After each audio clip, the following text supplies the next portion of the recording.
Good evening. I'd like to call this meeting to order and start off with the Pledge of Allegiance.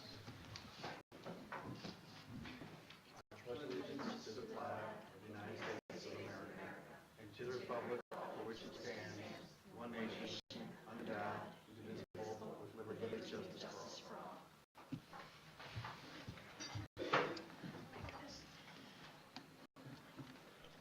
Before we continue, a couple of announcements. Mrs. Stevenson will be probably showing up late. She has a prior family commitment, and Mr. Gilbert has a work commitment, so he'll probably not be here.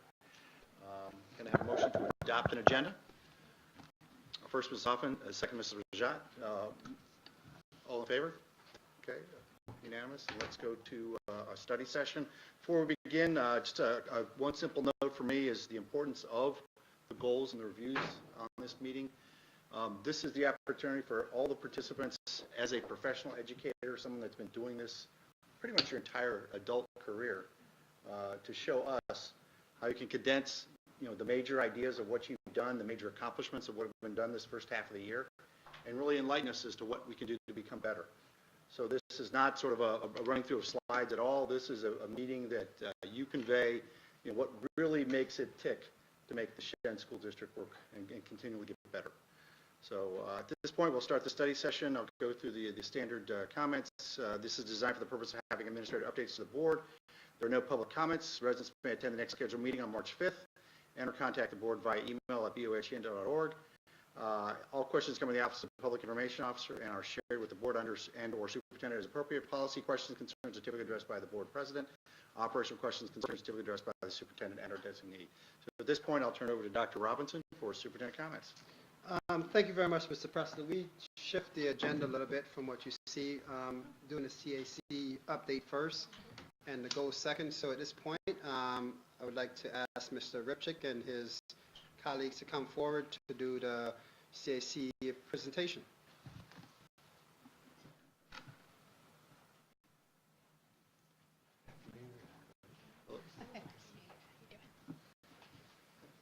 Dr. Robinson, thank you. Paul Ripchick, Associate Principal and Director of High School Counseling. I'd like to introduce Jimmy Mulligan, who's our one of our two student representatives, which is a new position with the K-12. Karen Simone, middle school, and Don Shea, middle school counselors. So, do you want to do that? Or you want me to do it? Yeah, you're better off. Okay. I'll do it so I can speed Mr. Ripchick up. Yeah, so we're excited to talk to you a little bit about the new K-12 Counseling Advisory Committee.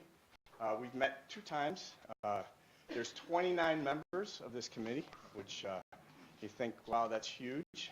But one of the things that we did as part of establishment of this committee is it was talked about how we're going to use our time more appropriately with the committee. So we've done we're working on some reverse meetings, flipped classrooms, so to speak, where we send materials out early in advance and ask for input. So our first 2 meetings, the first one being in September, early October, was an introduction, kind of giving everybody an idea of what we were doing, what our intent was, and then we held a meeting in December. We have 2 remaining, one in March and one towards the end of the year. Just wanted to talk about a few bullet points, a year in a glance. We moved, again, from a 9-12 CAC to a K-12, representative of the 3 levels, elementary, middle, and high school. We added student representation. We continue to add board members, administrators, teachers, parent representation, outside representation, and a slew of counselors, quite a few from both the middle and the elementary level, so we're excited about that. One of our big tasks this year was to make sure that K through 12 we were in alignment with the new Part 100 regulations that are coming out effective 2019-2020. This is something that we've been working on, for those of you who've been on the committee, for over a year now, and one of the documents that we put together as part of it was a timeline to make sure that we were in alignment. We feel confident that we are.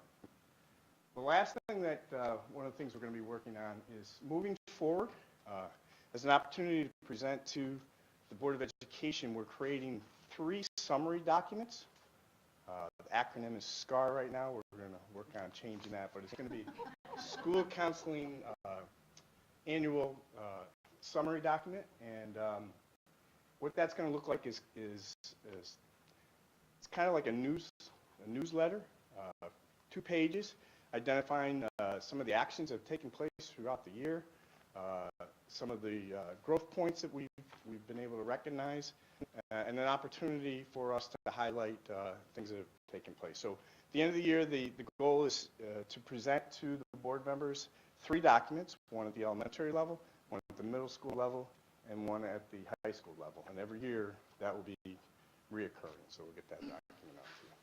So those are our 3 highlight points. Is a year in a glance, and I'm going to pass it off to Jimmy to have him talk about the high school. All right. Hello, I'm a 10th grade student here at Shen, and so far we've been working on continuing to work towards closing the socioeconomic gap, and this would equalize access to all academic and extracurricular activities. Counselors are basically advocating that all students have access to clubs and sporting and athletic events, as well as course offerings, without having to worry about financing, pricing, or transportation. And we're also advocating for program changes. Like there's more half-year and full-year courses for the so-called average student. Counselors have identified a gap in course offerings for students. There are too few non-honors AP or college level classes. Most of the courses we have are geared towards the upper level students. And counselors are advocating more variety, particularly in the half-year electives, that allow students to experience more variety and that they can pursue a subject that they're interested in. Yeah, Karen and Don, yeah, you can share it. Hi. So the middle school this year, we've changed some things up, and we're trying to be a little bit more innovative on how we're reaching parents. So a common theme we're seeing across all 3 middle schools is our parents are feeling very lost. They're feeling that they're coming from an elementary school where there's really, one person, whether it be the teacher that they're connecting with, and they're coming to the middle school and there's 7, 8, 9 teachers, different teams, the parent portal, the Chromebooks, the Google Classroom. So we, Gowanna and Coda, have piloted 2 new programs this year. And for Gowanna's 6th grade, we worked with Vanessa Kramer to create an interactive video for parents that was shown on open house during their homeroom time. And the video kind of goes through everything in regards to middle school, how to access the portal, what is Google Classroom, where the homework websites are. And Don and Isaiah did something a little bit different. So I'm Don Shea. One of the guys I work with, Isaiah Vale. I had an idea last spring to do a podcast, and I went over to see John Bullington, and he said, why don't you do a video cast? So I was like, all right. So we got set up on, we tried one video, it didn't work, or one of the channels, and then we went on to YouTube, and we've had 5 so far, and we do about a 10 to 15 minute presentation, and it's just talking about what kids go through in the middle school years. I think a lot of times the academics is what comes up. I know it's very, very important, I get that, but there's a lot of other things that they're going through, and we just kind of wanted to hit on that also. So we've had some guests that have come in. Rose Beckett has come in.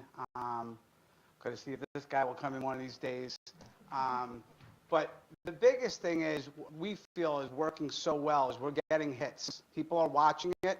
People are commenting on it. And that's what we wanted.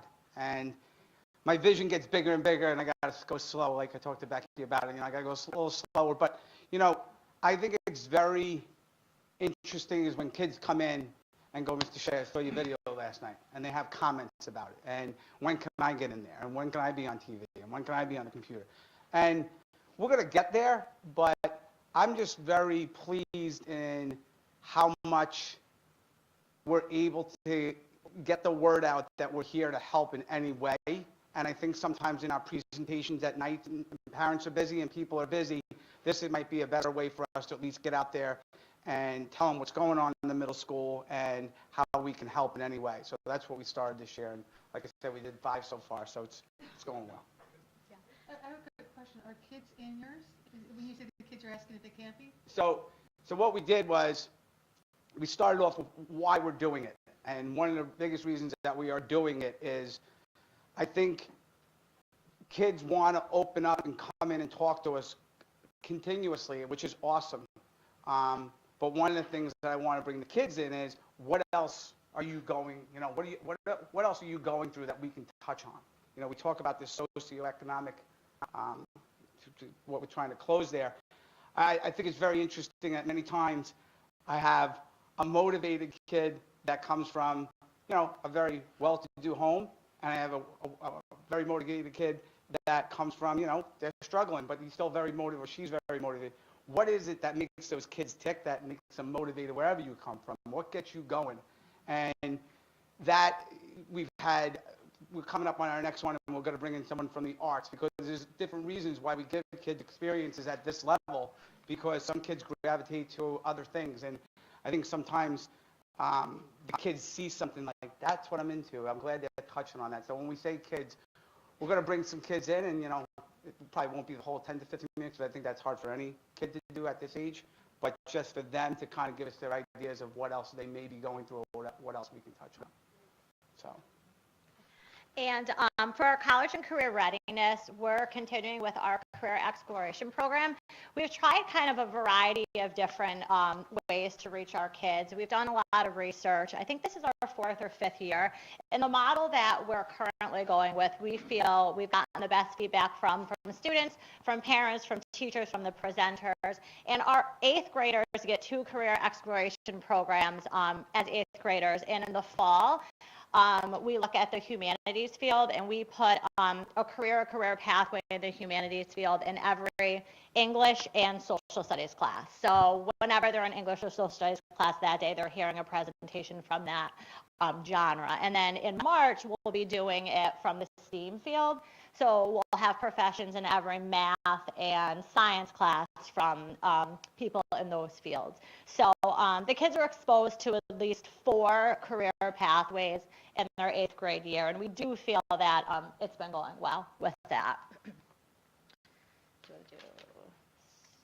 Naviance for 8th and 7th? Sure. So the other program that we're working on, the high school works on, is the Naviance program, and we have different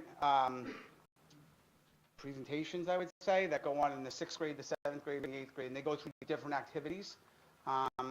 And again, they're into it. If you come into a classroom and you see how they ask questions, and they're doing like what they would be interested as they look towards the future. I do think I like the program, and I think it's great. I do still think they're still kids, and they're still trying to figure out what direction they're going to go in. But it's funny. Still 6th grade, 7th grade want to be professional soccer players, and so you still get that, and that's why they are kids. But they're really engaged with the programs that we're running through Naviance. Yeah, and we're just continuing with the life readiness skills. Each school kind of targets small groups just depending on the need, which seems to change every year. Do you want us to go into our next slide? Can you?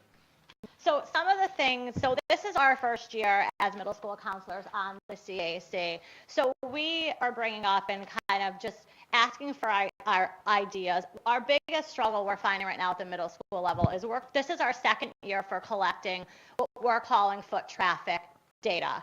So we're tracking the amount of kids that are coming in, and we're tracking their need, whether it be social, emotional, academic, or other. We've looked at the data just from November to today, and currently the ratio is 1 to 4 regarding academic versus socioeconomic. So we're really or social emotional, we're really misbalanced as far as how much time we're spending as counselors with the social emotional piece versus the academic.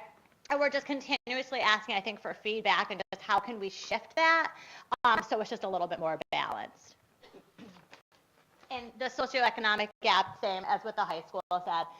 We do have a lot of students, I think, especially with extracurriculars that maybe require additional funding. They just don't have the money for it. We're trying to figure out a way for them to be able to take advantage of all of the offerings. And then the last thing, and we were going to bring it up in March, just kind of comes full circle with how we opened. Just the parents really feeling lost, and could we be doing something different with our open houses? You know, should they be bringing their devices in? Should we be bookmarking pages for them? Should we be introducing the world of Google?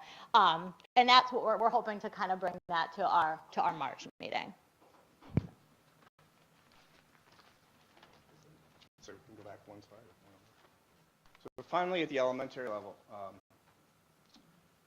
and before I go on with that, it's been really nice over these last 5 years now, and Mrs. Carmen and I, thinking back now, trying to get all the different levels together to start having conversations, K through 12. You know, starting with meetings 1 to 2 times a year, the K-12 counselors being able to get together and have conversations. And now finally to have this K-12 advisory council, I think it is just going to be a tremendous asset to the district in making sure that we have that alignment up and down along with being across. So really excited about that moving forward in the future. The elementary this year, their big focus, at least initially, was on the new mental health framework, making sure that they're starting to incorporate that not only into their own individual curriculum, part of it through their Second Step software program, but making sure that all parties are involved in that process. And one of the big components of being a school counselor is being a leader. And one of the exercises that Becky's been doing with the counselors at the elementary school is they've started to do an assessment and seeing which competencies social emotionally are they currently satisfying as part of their curriculum. And if there's in fact some gaps that they have to fill with that as it relates to that state mandate and the framework that's in place. So they've been really working hard on that area. They're also starting some college and career, or have been for the last several years with 4th and 5th grade, but the conversations are starting earlier about those types of ideas and what opportunities are there out there for students as they move forward. And the last thing I didn't get up on the slide, but I want to make reference to it, is Becky pointed out as well, is the communication piece to the parents, as the middle school counselors have already talked about, and the high school counselors have really made a push on in the last few years, is getting those communications out to the parents. In particular, the elementary school counselors are now doing a newsletter with a focus on mental health, and that's something that they'll continue to do moving forward. Questions? I think I'll turn to Jimmy on this one, but you mentioned advocating programs, program changes, more half and full year courses. We recently brought on board 2 coding classes. Is there a sense that any student can attend those coding classes amongst the student population? Okay. Again, what I was trying to say more is that, especially for people who don't have enough money for courses that they might want to pursue, especially to their interests more than just the ones we have offered. No, and actually, I'm very thrilled to see in Jimmy. I'll say this to you too. The advocacy, though, for as we say, the middle of the road, the average students. I know that's something, even as a board, that we've been passionate about, because we have incredible, special education programs. We have great programs for accelerated courses. Not that the kids that are in the middle of the road don't have opportunities, but they need more opportunities to meet their interests. And I'm glad to see that we're really advocating through that, because I know that's been a passion for many of us. And working with you in past on that committee, I know that was something you were very much advocating, so thank you for that. And for the middle school, I'm just going to say, thrilled to see, although you're saying there's a misbalance with working with our students because emotional versus the academic, I just want to say kudos for taking that time, though, because as we know, no students can really learn and be focused if they're dealing with other things, so that you take that time instead of worrying about the academics. Not, again, as educators and supporters of education, of course, that's important, but we're here about the whole student, so very pleased to see that in your creative ways to reach the students and parents. So just want to say well done and very pleased to see the progress that's been made. I'd like the focus on the socioeconomic gap, if you will. My own personal opinion is that providing more courses and paying tuition, providing school textbooks, paying for test fees and so forth is relatively easy. I mean, money is never easy to come by, but comparatively speaking, it's an easy response. The thing I'm more concerned with is when I look at our population, we're not surprised when kids who have all kinds of resources and all kinds of encouragement and support at home succeed. The vast majority of them do. You're mystified when they don't. But it's also true that when there is a disparity of economic support at home, other kinds of support at home and so forth, the kids disproportionately are not going to be motivated, and it almost is, a surprise when we get an outstanding performance. We know we will get those unexpected things. My biggest thing would be, what do we do for those kids who are, lacking the motivation, primarily because of the circumstances that surround them. Not here in school so much, but what they bring with them. What do we do to identify those kids and try to discern what it is that is causing and is most operative in having them show up with a diminished level of motivation, and try to then address that. That would be, my biggest concern. So, my thing on that is, it's kind of, I guess, an old cliche, but there is still this connection that we have a ton of faculty that work here, that when the connection is made, you can see the motivation of a kid who, wherever they're coming from, okay? If your connection, you're saying, is a lot of our kids get the connection from home. We have a lot of kids that get a connection from the faculty that are on staff. And I'll give you a great example of that. Is I have a young lady I'm working with right now, and she's, I had her in 6th grade, now we're in 7th grade, and, how do you come at it? You come out with, the kid gloves, you come at it a little harder sometimes at her, but then you find a balance. And this young lady, I think it was the first quarter, I think she may have passed one subject, all right? We just finished our second quarter. She passed 4 out of the 5 with pretty good marks. And I do believe part of it is we got some people that I kind of said, listen, don't come at it so much academic right away. Come at it like you kind of want to not be your buddy, but be there for someone, for her when she needs it. And that's what I still think is out there, regardless of how much resources you have as far as money. It's more here, okay, that you spend time to see the kid at a different area than just always academic, homework.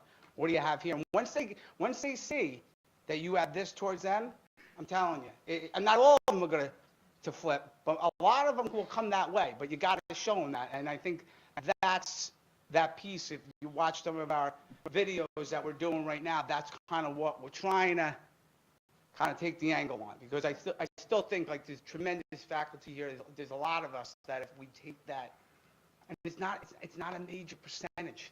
It's a smaller percentage. It's kind of like a minority. So if we all kind of just dug in and grabbed a couple of them, you do see it. You do see it. It's there. And like I said, I saw this girl, she came in today, and I said, I can't say her name, but I'm like, you're doing great. She's like, thanks, I'm trying. So that's kind of the... Couldn't say it better. I think your observation is perfectly valid. I know over time I've talked to kids who were in various programs for kids who are at risk. And the one thing that I've heard in talking to them, well, what's the difference between what you experienced in your home district. This happened to be mostly students that were in an at-risk program. But it doesn't matter where they're housed. So what's the biggest difference between what you were experiencing in your home district and what you were experiencing now? Because obviously now you are being more successful. So I get the sense that the teachers care. So this is exactly what you're saying. If you can get that across, it really doesn't matter what the causal thing is that has caused them to be less than totally motivated. If you can get through to them because you show that and demonstrate that you care, you've come up with a cure. And that doesn't cost anything either. And it doesn't cost anything. A little, maybe a little bit of emotional tax on the individual who gets attached and gives the extra support, but it's worth it because the rewards are so great. So we want to thank you for having us tonight. We're excited, as I said, to have a K-12 advisory now together. We feel Shen strong all the way across the board. Look forward to our end of the year reports to get to you. I'm going to be working with John Bullington to make them look nice and shiny and hopefully put some real good stuff you can think about as representatives of our district and follow up with questions as needed. So, thank you. Thank you. Appreciate it.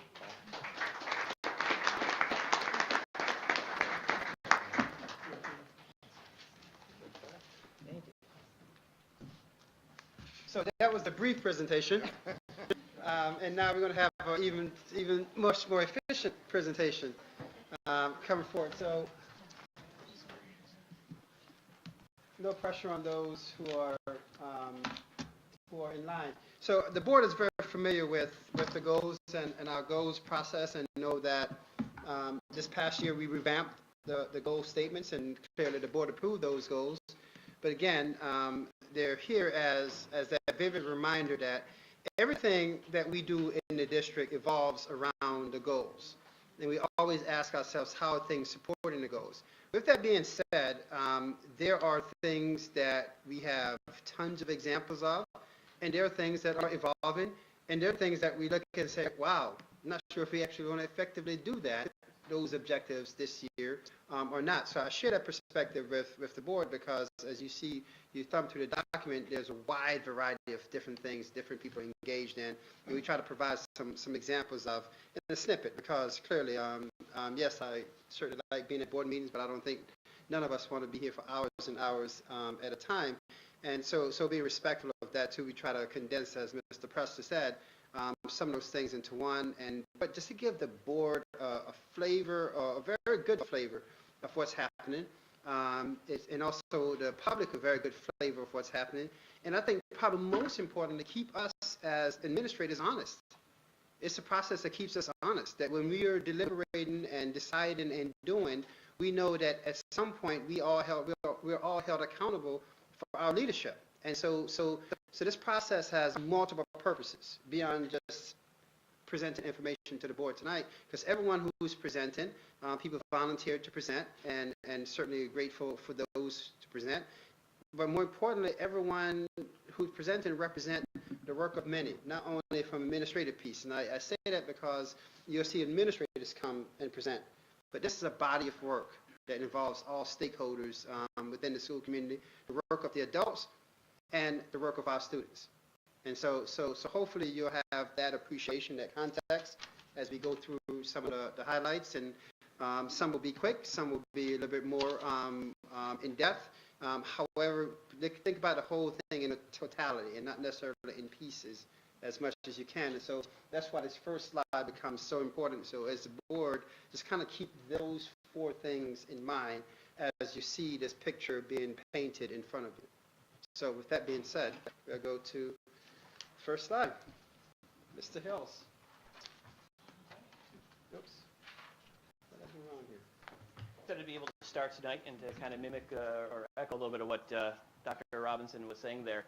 This process is daunting, but in a good way, because even in the creation of this document, sitting down with my elementary colleagues, we get that chance to brainstorm with each other to find out what they're doing in buildings, and little things, big things. It's an exciting time of year, so there's a lot that's happening. Starting with school and classroom experiences, and objective one here, focusing down on the engaged classroom and student voice. and some things, and not to read what's on the slides here, just to highlight some things. In our classrooms, we're continuing a focus on to include inquiry-based practices with a deeper focus in science and social studies this year. It's been an opportunity for us to really push this past couple of years, and with some new curriculum coming down from New York State that Shenendehowa is looking at as well within science and social studies. It's good timing. Our writing competencies has been pushed for about 2 years as well. But once again, that's a focus within science and social studies and what writing looks like within those two curriculums. When you think of science, you don't always think of writing, certainly. Implementation of the elementary writing rubrics has connected to our English language learners. Sarah Chaffee works very closely with all the administrators, and elementary administration is certainly no different, to where we have these writing rubrics that are connected to a quickly growing and expanding group of ELLs within our district.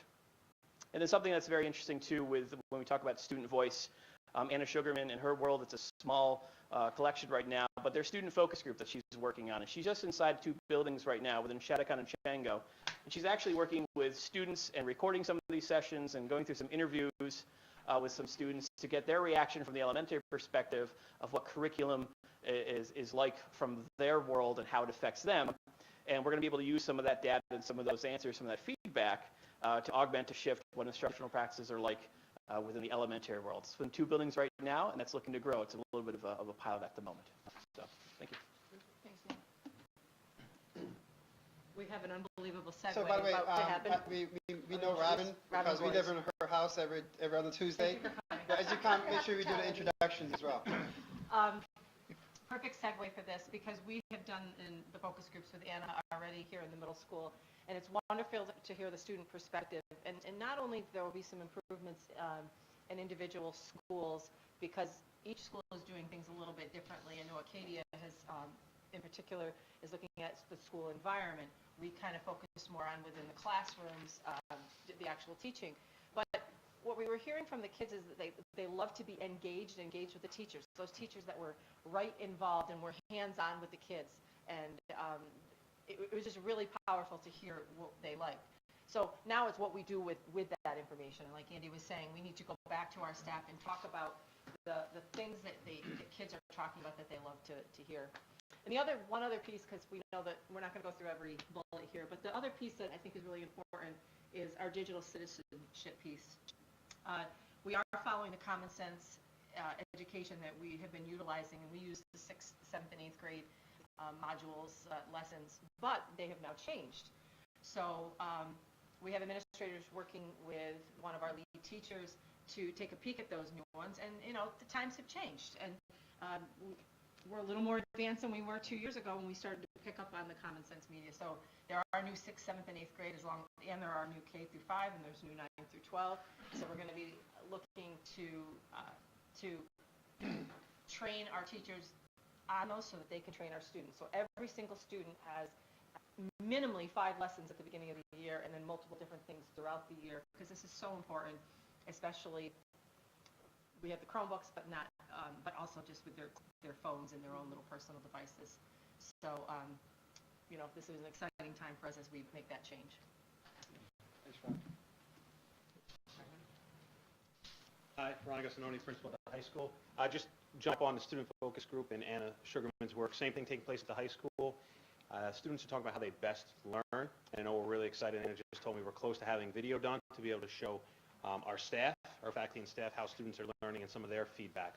There's a lot of pieces to that, but that's one of them. We're going to have this video to show to our staff members. Some other things to echo things you've already heard. The Engaged Classroom, it's really a great model. You've seen it, and that ties to a lot of things we're doing. So behind me, it mentions one of our departments. All departments really do training on the Engaged Classroom, which ties to our one-to-one rollout, which has been very successful thus far, and how that ties into the Engaged Classroom and how that's a piece of it. So a lot of our PD has been focused on that. And with that, we had some grants that went out with classrooms and how we can make our classroom adapted to that Engaged Classroom model. And very exciting, we had a number of teachers put in for grant applications. It was actually fun to review them. We did that a couple weeks ago as we were looking through some of the great ideas our teachers have. And I guess a good issue for us is we weren't sure how many we would get. We've got a ton, so now we kind of have to sift through them. So that's really a good thing to have. And as you know, we have new standards coming out. I know it mentions science behind me because they have kind of a large shift, but we have new ones coming out in English and math. The shift is not the same that we saw 6 years ago, but there's a slight shift happening with that as we go to the New York State standards. So those are taking place also.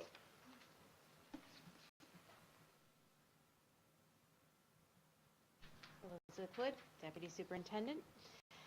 From a district perspective, one of the things that we've been really thinking about is what do we do when new folks come on board? And it happens all year.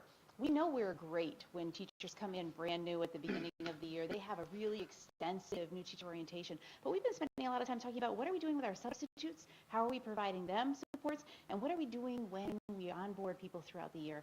And through the Human Resources Office and Anna Sugarman, they have been really working to make sure that all new folks coming in are getting some additional training and exposure to Shen. Like what is it that we stand for, regardless of when you start the year? So that has been a major priority this year.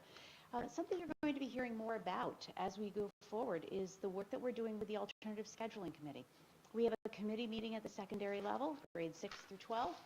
We have about 30 folks on the committee between administrators and teachers, and we're having serious conversations about what is the best model to use to make sure that our students have opportunities to experience the most engaging instruction and experience what we define as the profile of an engaged classroom day in, day out. So much more on that to come as we move forward, but some of the work we're going to be doing is holding focus groups with parents and teachers and students to get feedback on various scheduling models. And Kelly DeFisciani has been working on that and has come up with a consistent video, a why video behind even having the conversation, so that all groups that are participating in the focus groups hear a consistent message before being asked to provide feedback. I would also note that we continue our work on homework and grading, and there have been several opportunities for professional development for teachers this year. And this whole focus on what we're talking about in this early section of the goals presentation is on the profile of the of what we do here at Shen, the profile of an engaged classroom, but also the profile documents that we updated this year through a stakeholder group looking at what is our profile of an elementary classroom. And I'm sure you're well aware, we did update those documents. In fact, there's one hanging right there. And it was a great reset because it means that it comes back to the top of our minds again. We talk about it all the time. It's posted in all of our classrooms, but it's a nice common anchor document for us to refer to in terms of what is it that we value and what is it we value all along the way for our elementary students, our middle students, our graduates, and our employees as well.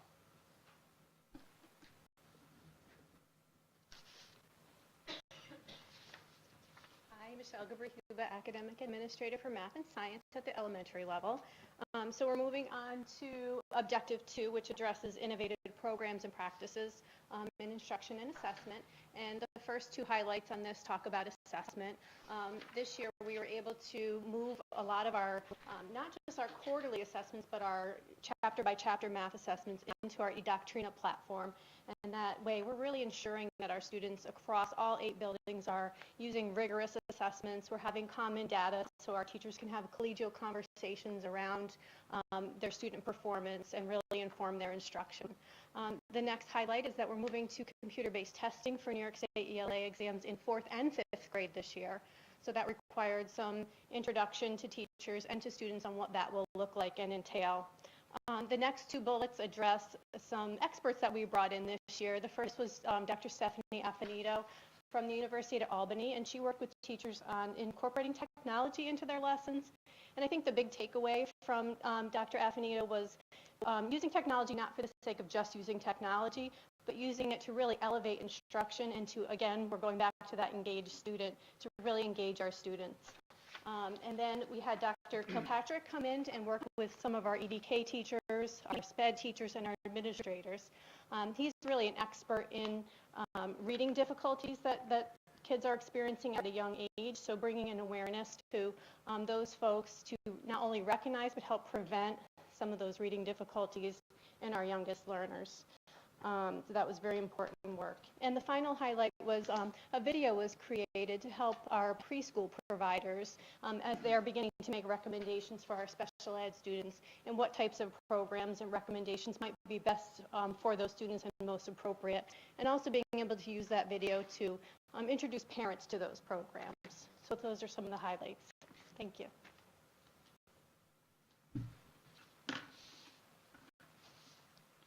In looking at this slide, and the next slide, they go kind of hand in hand, but one way to summarize that is there has been tremendous collaboration with our instructional coach and with our teachers that are on staff that are leaders, and they're turnkey training. And with that, and I kind of call them our little internal experts, but our teachers are learning more and more ways to electronically assess our students.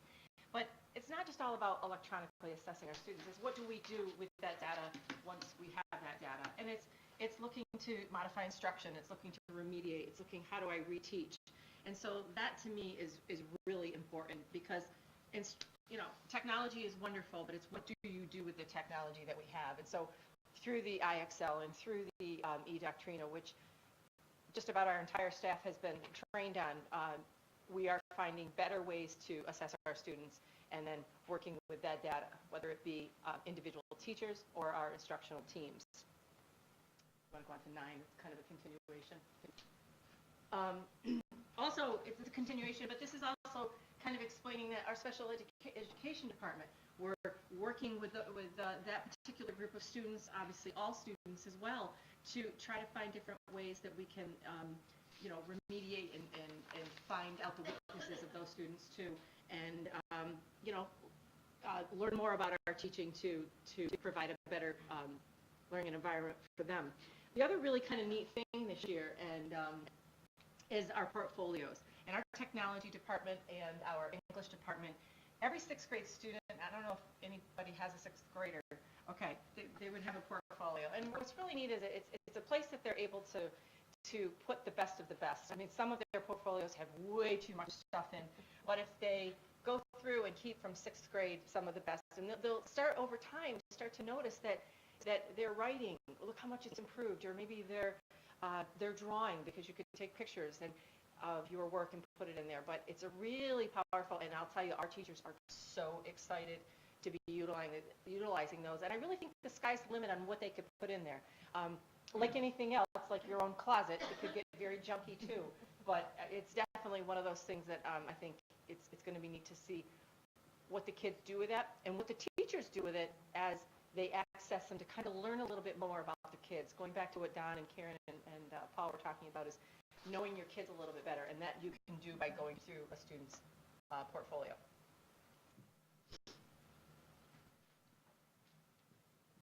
Good evening, Sarah Chaffee, Academic Administrator for World Languages 7-12 and ENL K-12. So at the high school, there's a ton of really good stuff going on.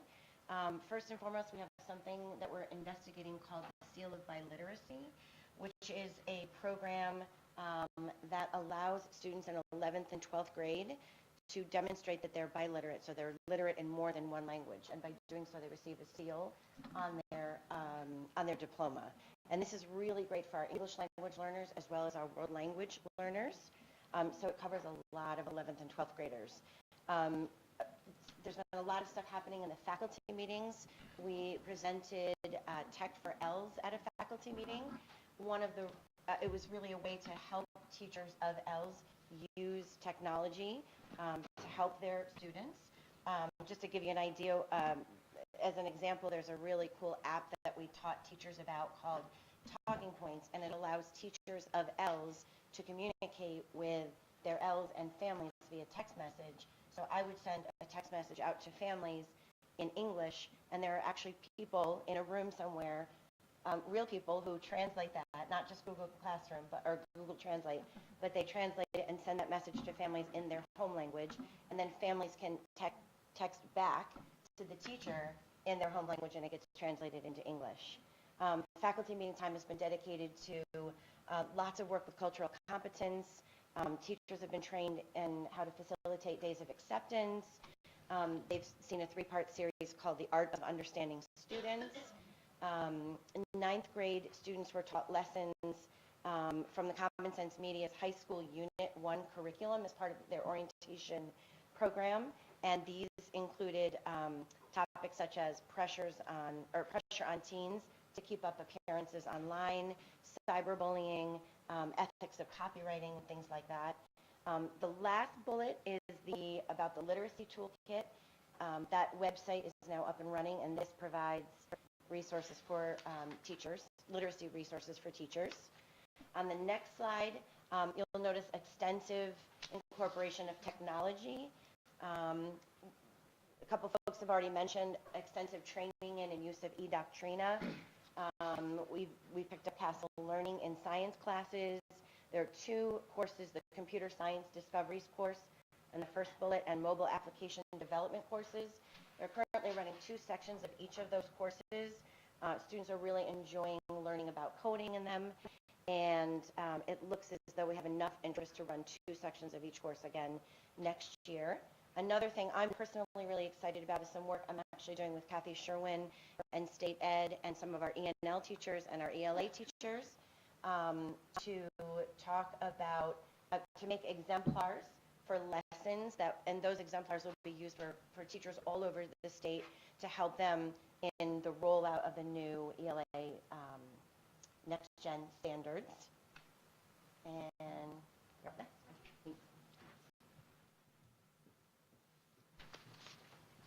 Good evening, everybody. I'm Kathy Sherwin, the Academic Administrator for English in grades 6 through 12. And the next 3 slides show work being done at the district level to enhance school and classroom experiences. There's been collaboration with the Clifton Park Library on a community event called How to Talk About Race. There's been professional development at all levels on topics like identifying or remediating early reading problems, supporting students with disabilities through specialized use of technology, and progressive grading practices.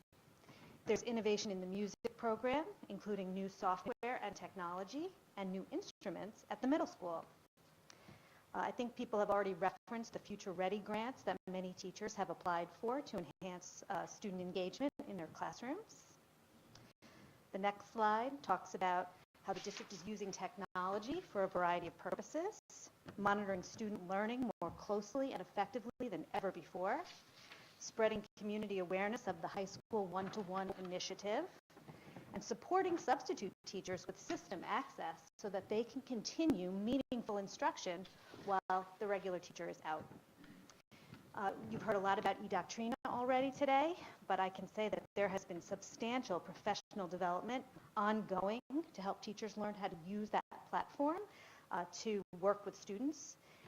That professional development has been provided for even new teachers through the Mentor Protege program. Slide 15, the next slide. Continuing with the theme of innovative use of technology, the district has increased internet bandwidth to support expansion of mobile devices, one-to-one Chromebook use in grades 9 through 12, classroom sets of Chromebooks in grade 5, and computer-based testing. We are launching a mobile print pilot in the new high school library and leveraging technology to support platforms like AimsWeb at the elementary and Castle Learning at the high school. And lastly, our phenomenal student help desk has served almost 5,000 students and staff already this year at High School East and High School West. Very impressive. Hello again, Andy Hills, principal from Aranja. Moving on to objective number 3 under school and classroom experience. Objective number 3 briefly is equity and student access to the supports that we have here at Shenendehowa. A couple of highlight points on this slide. The data calendar is something we've had for a few years now, certainly. We use it a great deal to help drive our instruction, help administrators with teachers drive their instruction using these data calendars. They're very important to us and how we try to implement our changes each and every day. We have completion of the Kindergarten Jumpstart implementation, which Aranja and Shattuckon had a pilot with last summer. It proved to be very successful. Essentially, Kindergarten Jumpstart is a program where students that don't have any access to any type of schooling before they come to us as kindergartners, we try to get them a little taste of that in the summer. 4-week program, so there's no Head Start, there's no preschool, there's nothing for these students. It's a small group of our students in this day and age, but they are out there. We are expanding that to all 8 elementary schools this upcoming summer. What I find most interesting about that, too, is the elementary principals came together, and we have slightly different screenings for kindergartners in all of our buildings. So our PTA helps in some buildings, and there's some things that we like to do to add a little bit of a flavor to that. But we have a common base level of kindergarten screening information that we are drawing out of that, of all 8 elementary schools together. And that's very powerful, and it goes to show our collaboration as a group of 8, as well as what we're looking for from the students. District quarterly data sheets are something we use a great deal of. We call those the transcripts. That's just a ton of information that our district is able to provide for us as administrators.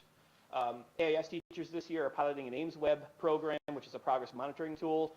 So not to be flippant, but progress monitoring, the idea of monitoring students' progress within very targeted areas. We're hopeful that this program called Ames Web could add a bit more to that. I think you'll hear more about that in the spring, whether it's successful or not successful. Mental health services. Saratoga Center for the Family, we can't thank the Board of Education enough for your commitment to mental health and how we're trying to work with the modern child and what's happening. You know, we talk about millennials and all kinds of different names for these groups of students that are in front of us, but we're getting them support that they need, and that's just a big deal for us. And lastly, another connection with Mrs. Chaffee and all of her hard work with us at the elementary level, inclusion of an E&L administrator at the Committee on Preschool Education meetings when parents are first coming into Shenendehowa as potential English language learners. We're starting that commitment and connection with those families as early as we can. Thank you. Hello.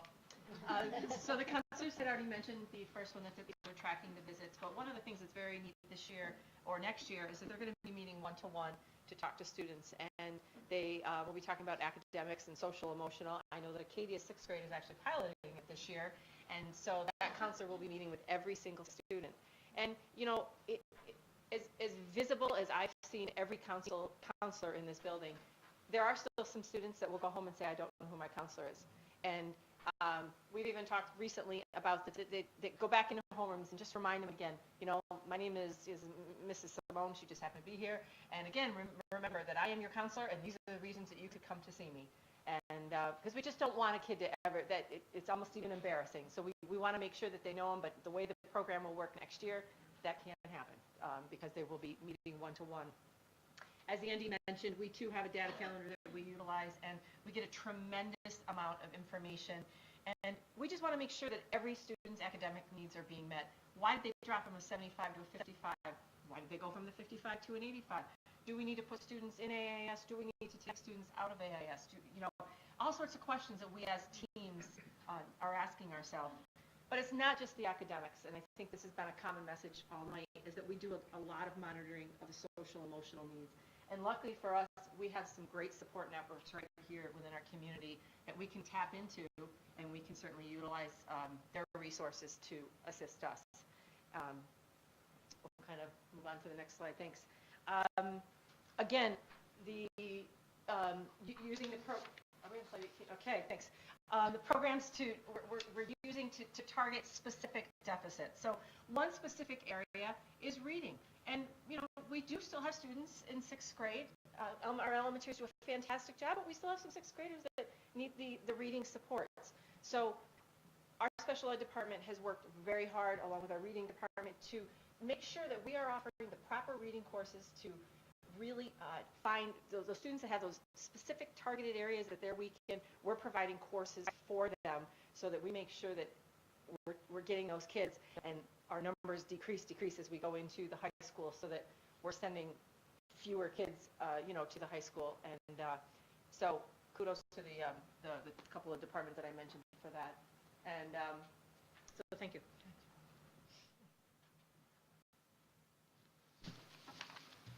So what do we have in place at the high school level to help students that are at risk? So one thing that we are doing this year for the first time is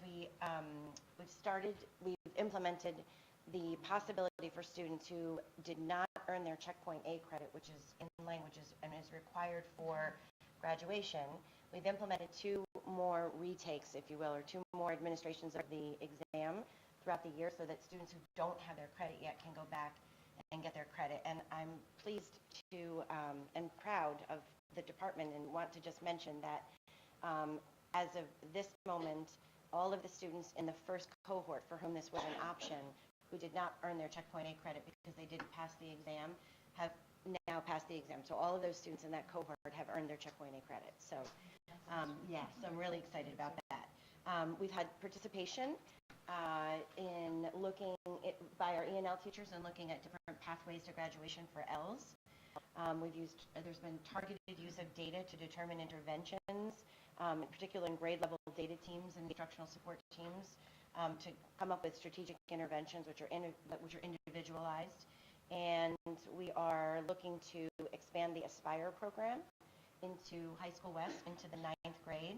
And so we're looking at, or attempting to sort of align the current micro teams which exist in the 9th grade program and to align them with the Aspire program.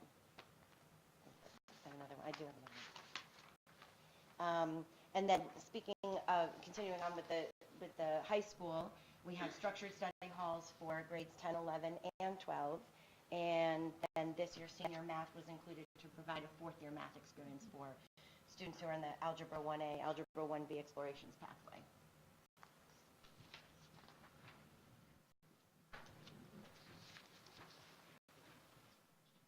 Good evening, Michelle Mila, Director of Special Education. I'm presenting on the next 2 slides, which involves what are we doing at the district level to ensure equity in classroom experiences. That starts with how do we identify which students are struggling. We look at data and we identify fragile subgroups. Then we look to provide supports, which you've heard about tonight, that are ongoing and both improving, such as our relationship with Saratoga Center for the Family and providing mental health supports, such as identifying students who may need additional support doing their homework because for a variety of reasons, but they need support outside of the school building. We are looking at timely and accurate identification of students who require special education supports, not waiting too long, making sure that we're providing all of the necessary interventions and catching them before it becomes a very large problem. We're doing a lot of work, as you've heard, training teachers, staff, on how to work with students who are learning English. And that involves multiple things, such as how are we assessing them to determine what supports they need, how are teachers trained in how to support students who come into their classroom who have a variety of different needs, but first stemming from learning English. We have also worked on increasing access to additional supports through summer school, and that includes providing transportation and also providing meals to try to get more students in who might need that credit over the summer that didn't have access before. We are also looking at things like who's in our music program? Do we need to look at different subgroups to ensure that we're reaching all students and providing access to that type of program for all students? We are also increasing our option to take college credit as a high school student, to give students that initial boost of you can take a college course, this is what it feels like, and it's still within the safe confines of your high school setting. And then we also have worked on increasing Wi-Fi access in the community for students who may need that. And as always, we are working on our comprehensive counseling program to ensure that students are receiving the academic and social emotional counseling that they need in school.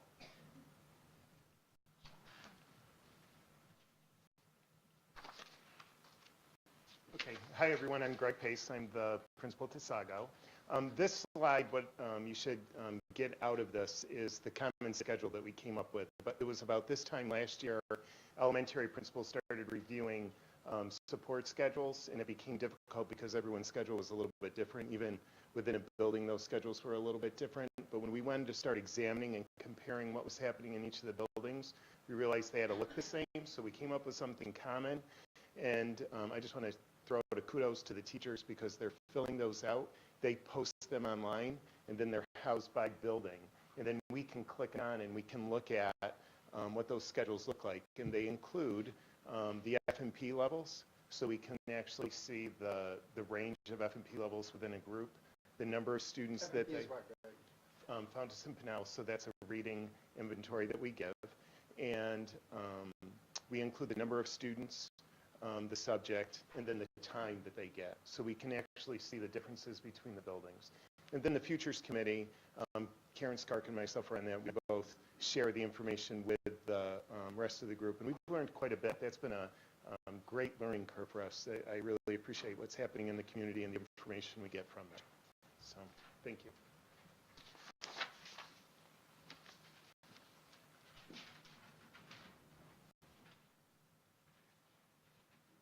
Good evening, Rose Vera, Academic Administrator for the Facts Department, Business Department, and Technology Department. And I'm speaking today for the middle school on our instructional time objective. A couple of these things have already been touched on, so I'll try to be brief and just focus on those things that I feel haven't been touched on already. And the first thing is this idea of teaching and learning bell to bell. This is a goal that has come out of conversations, collegial conversations between the academic administrators at the middle school as well as the 3 building principals. So this is a tri-building goal that everybody has gotten on board and rallied behind in an effort to maximize that learning time. So we're not seeing the students up against the door ready to escape the room before the bell rings. Another important goal area that we've been working on has to do with the one-to-one integration, but it really isn't the one-to-one integration. It's that redefining, the redefinition of learning within the classroom. And I can't tell you enough how wonderful it is to have an instructional coach who is fearless, who is willing to try educational tools, and is helping the teachers take that risk to redefine the classroom learning using some of these tools within the classroom.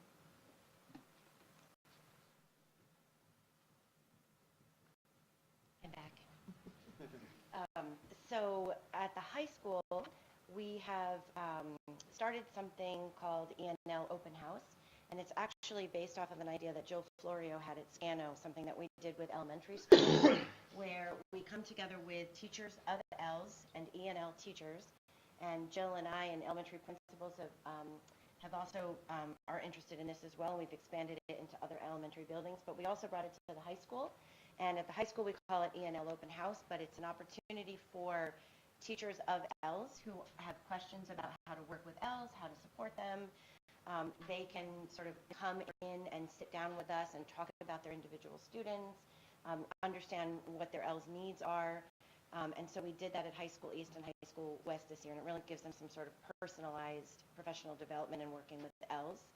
We've also done extensive professional development at the SIL with teachers really at all levels and all content areas, culturally competent, culturally responsive teaching, working with ELs in different content areas. You've heard a lot tonight about technology.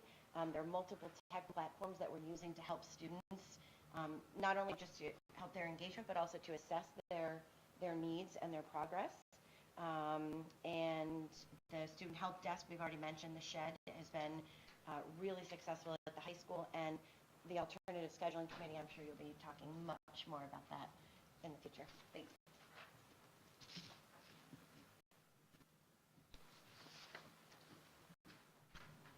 So again, at the district level, we're talking about meeting the needs of diverse learners. And that our focus at the district level has been on professional development, planning, and evaluation. So we've provided, as you've heard, professional development on how to support students who are learning English. We provided that for our classroom teachers. We've provided professional development on recognizing and remediating early reading problems.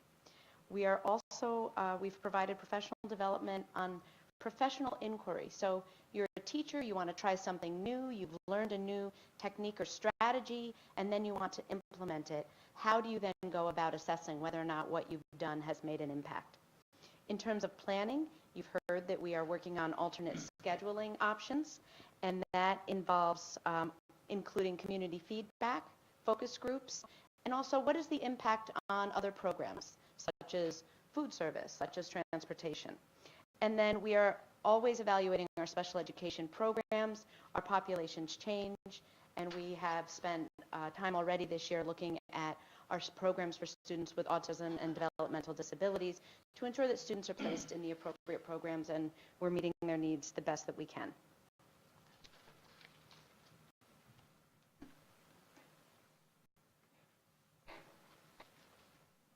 Good evening, Lisa Micklin, the principal at Octane. So under objective number 5, under school and classroom experiences, has a focus on how we communicate with our families. More and more of our schools are trying to do things more digitally, but we know there are certainly families who don't have electronic access, so we still do some paper communication as well. We've continued our speaker series that we've used for a number of years now, with some focuses on different things that parents might find helpful, such as mastering that morning routine, how to get up and out the door and get to school, and also what to do when our kids don't listen. But we don't have that problem, right? Every day. Every day. No. One of the interesting things we've done that's new this year is trying to make a connection with our preschool programs. As our students start to transition from preschool to kindergarten at Shenendehowa, we were actually very surprised to learn that we have 27 different preschool programs in the Clifton Park Half Moon area that feed into Shenendehowa. So we've done some training with those preschool providers to let them know a little bit more about our Foundations Literacy Program. What does our kindergarten screening look like? What are those readiness skills that would be very beneficial for our preschoolers coming into kindergarten to have to kind of get the ball rolling right from the get-go in September. So that's been a really nice connection we've made this year. As you've heard previously, we're doing a lot of work in the mental health area, so our counselors are working on incorporating some of that information into their newsletters. And as you heard a lot this evening as well, we're doing as much more that we possibly can with our ENL families. It's definitely an area where it's a little bit more difficult to figure out the best ways to communicate and make them feel supported in our schools. Okay, thank you.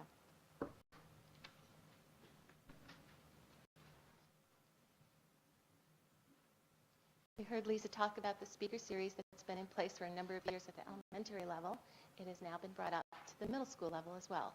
This October, the middle school hosted its first speaker series conversation with families, and I think it was a very interesting topic that they chose.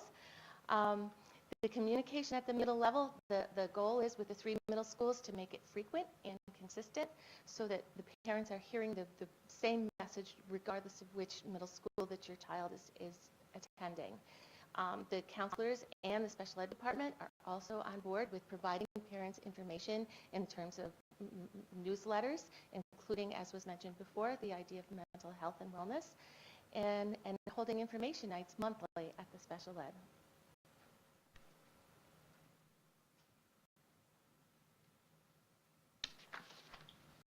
Good evening. I'm Lucas Lebert. I'm one of the assistant principals at High School East. As we've heard from other folks, Lisa and Rose, this objective really boils down to the belief that no matter how successful our instructional programs are, we need the involvement of families and community in our schools on a regular basis. And part of the way that we do that is by trying to keep them informed and educated about what's happening with their students in our buildings. One of the ways that we've tried to address some misconceptions or some concerning topics is by hosting an event that talked frankly with parents about Regents exams, trying to educate them about how those exams are developed, how they're scored, what type of an impact they have on students moving forward, to try to clear up some of those misconceptions or those worries regarding those exams.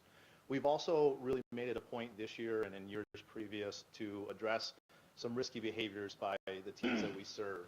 This is a serious issue not only in terms of student behavior, but in terms of safety and wellness. We've seen an alarming epidemic nationwide in our community and unfortunately starting to enter our buildings as it relates to vaping, alcohol abuse, and drug abuse. And so we've had a number of different parent events where we've tried to have informational sessions. We've allowed parents to ask questions and share some of their concerns. And we've also recently partnered with some outside organizations, specifically the Saratoga Prevention Council, which recently did an interactive presentation that was very well received. One of the big initiatives this year, not only at the high school, but district-wide, of course, is the one-to-one rollout. And so we wanted to ensure that we were keeping parents informed about how that rollout was proceeding and how the one-to-one was happening in terms of inside the classroom. But just as important, we wanted to make sure to hear concerns from those parents, gather feedback, allow us to have a chance to reflect so that we can continue to make adjustments and improve so that rollout is most successful moving forward. We've used a variety of different tools to try to communicate with parents, traditional methods, telephone and email, but we've also employed Remind messaging through the SIS system, as well as through the Remind 101, which is a text-based communication tool. We've tried to harness the power of social media, at the district level, at the high school level, and even in some particular departments, such as the example with the counseling department. We've also tried to make sure that students have a voice in speaking with families and communities and educating them about their experiences. And one of the ways that that's happening is through our student athlete advisory committee. where student athletes in particular have had a chance to sit down and share their concerns and their experiences with their principal, with their coaches, and ultimately with families as well. And so we want to continue to try to make sure that our families are well informed about what's happening in our buildings. Thank you. Good evening, Becky Carmen, Director of Policy and Community Development. From a district-wide perspective, the district continues to expand community resources, access to technology, access to trainings, and we continue to build greater capacity to meet the needs of our students, our staff, and our parents.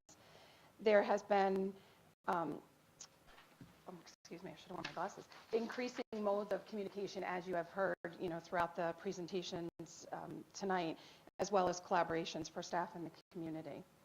As we continue to create, to the next slide, I didn't know if you went, a positive school classroom and culture and experiences, we continue to expand our communication efforts. You can see from the data that we have here that our website has is accessed by many users. Twitter, Facebook continues to increase as well. Question, it says Dr. Robinson visited Mr. Harrington's class. What was unique about that class? Just me, Mr. Harrington. We have a special With kinship. Dr. Robinson. Okay. People happen to like that. 3,000 views. 3,000 views. It's the big blue teddy bear in his classroom that makes it. The next day.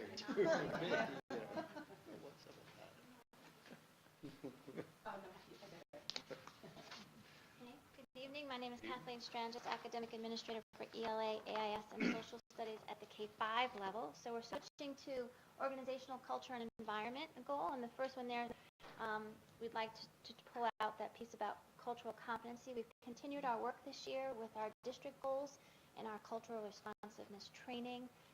And things that we started with right at the beginning, there was a superintendent's conference day we launched with our conversation about diversity and inclusivity. And we took a literacy lens, so that concept of mirrors and windows, and we started to ask our teachers, what texts are we using in our classrooms, and have we looked at it through a responsible lens? And so we were very happy to receive some extra money this year. The schools are preparing lists and are reviewing teacher resources and really having some great conversations. It's not necessarily about the text. I'm very proud about the conversations that are occurring as well.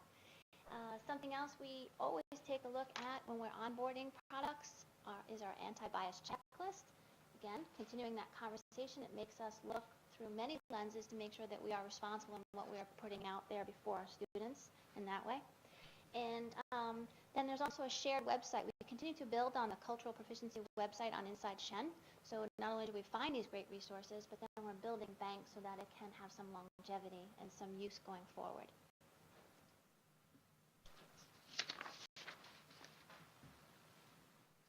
And I know that Kathy was mentioning, she used the words, Kathy mentioned mirrors and windows.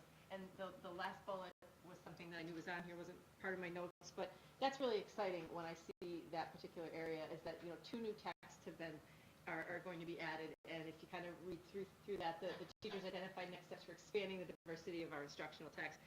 And I hadn't seen that until I was going through this presentation, and that just really warmed my heart and excited me. So I was happy to see that part. I will say that the middle school has done a tremendous job of celebrating the different cultures, and I give a lot of credit to Mr. Van Gelder for that.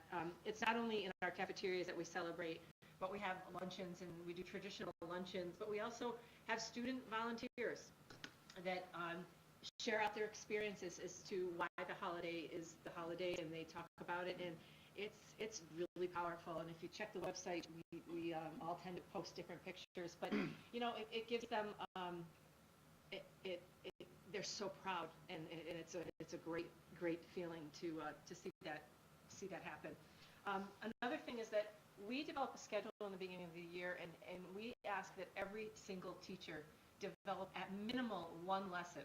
Now, we know that there's teachers that have dozens and dozens of lessons that are talking about some type of cultural awareness, or weave it in when you don't even know that it's actually there, type of thing. But we do have an actual grid and assignment, so that we want to make sure in your technology class, in your English class, in your math class, that gets a little tricky because I was a math teacher, but where you're weaving that in, so that we're talking and we're making people more and more aware. And that's that one.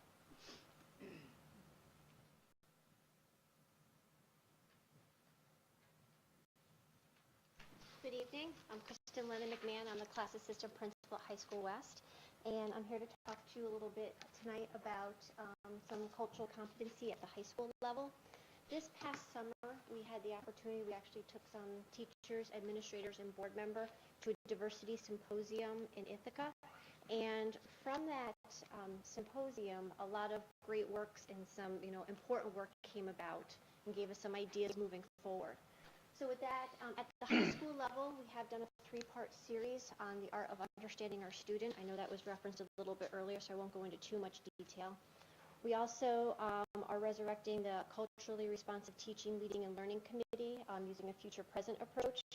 And also at High School West, we've been holding Day of Acceptance. And the idea behind that day is to have a more inclusive and accepting environment. And then we'll also have a 3rd day coming up end of March, early April.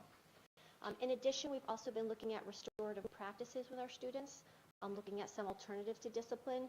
Some examples of that would be holding mediations with students to really work through some of the challenges, community service, and also attempting to use microaggression activities with students to turn certain situations into an educational learning experience for them. We've also had, for the English teachers, they use the cultural proficiency rubric to evaluate some of their instructional materials. And as a result of doing that, they actually selected a new text for this year titled Dear Martin. And then lastly, I know that Sarah Chaffee already talked about this a little bit, but the creation of the task force and looking at the biliteracy program, the New York Seal of Biliteracy, where students who are literate in multiple languages can now get a new designation on their diploma as well.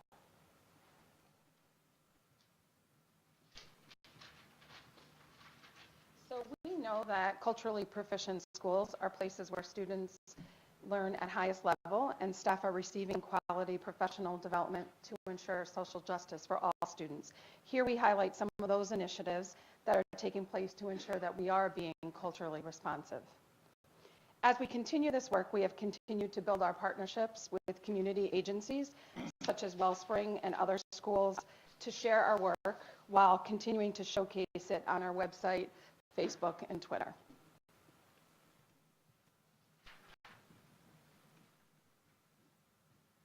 Hi, everyone. Mental health at elementary, we have Becky Carmen coming around to the buildings doing presentations, and we've learned quite a bit from her, and just knowing that mental health is no different than physical health, which makes us feel a little more comfortable in having conversations and having those conversations around the response to intervention during our IST meetings. So there's a lot of factors that can go into when we're looking at what a child needs. And the other big one is Saratoga Center for the Family is in all of the buildings now, which is nice. So families have a resource, students have a resource.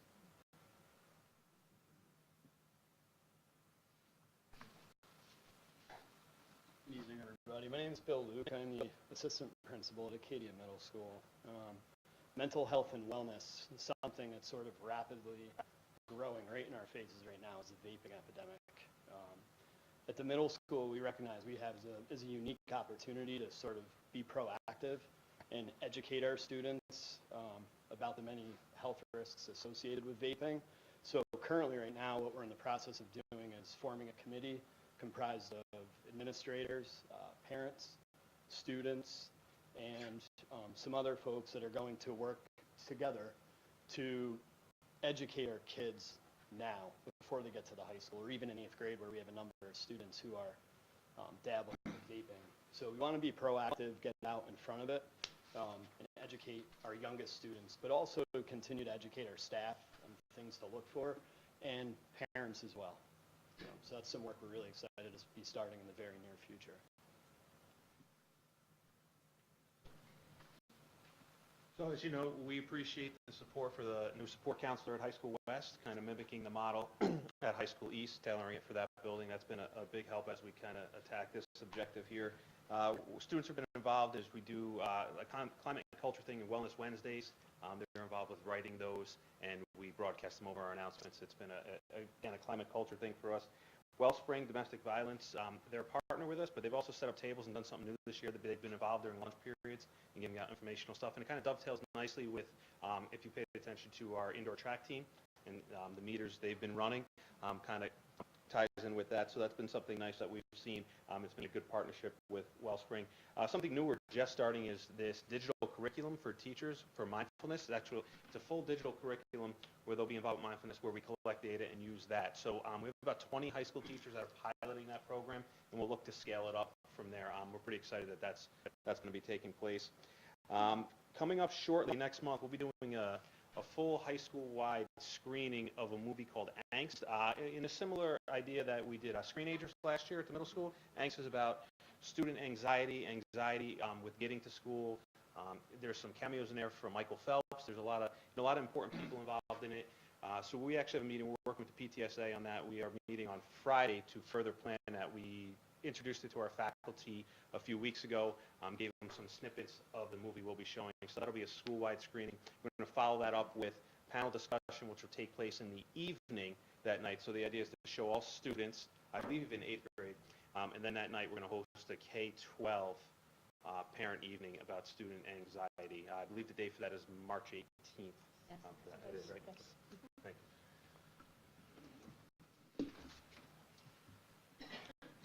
So health and wellness requires a multifaceted approach for the purposes of early intervention, crisis intervention, and prevention, treatment, and promotion of positive social and emotional development. Our district's commitment to educate, empower, and engage our staff, our students, and our community in mental health wellness education is a priority. Our community partnerships and resources continue to grow as we continue this work.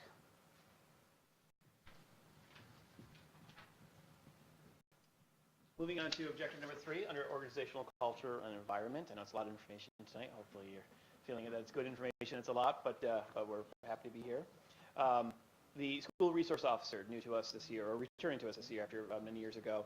It's difficult to say just how important this position is and how needed this is and how much we are using this. They are living up to that concept of a resource officer, very much so. I just want to make one other comment about that, is that these individuals that we have chosen to be at Shenendehowa, they're community members as well. These are just outstanding people in our community that are working within our buildings, and it is such a valuable resource to have these folks with us. So could not be any happier about that. And that's in all the buildings. I'm sure they'll be echoed many times tonight.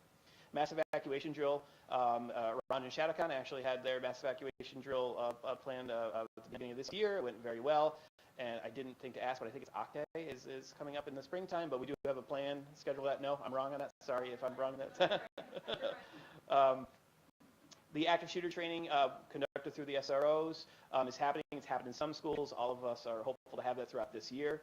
And then renewed bus accident protocols through Mr. Cameron, Transportation.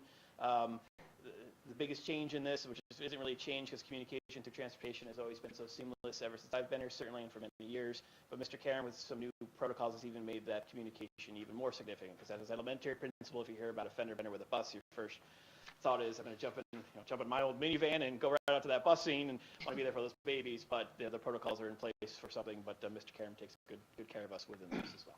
Thank you.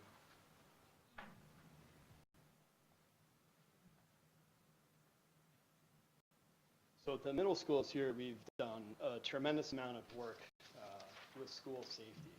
What I want to highlight for you tonight is the formation of a tri-building safety subcommittee.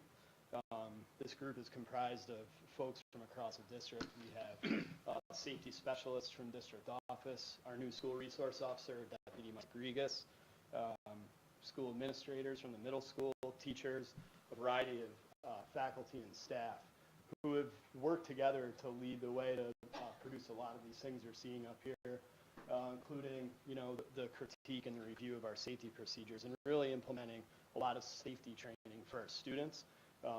The last bullet you're looking at, that training video was produced by members of this committee. We showed it to the entire middle school complex in our latest half day. And members of the subcommittee went into our respective cafeterias and spent time with our students during their lunch periods talking about the importance of all these new procedures. The subcommittee has really been very well received by the entire middle school community, and we're excited to continue our work, this year and beyond.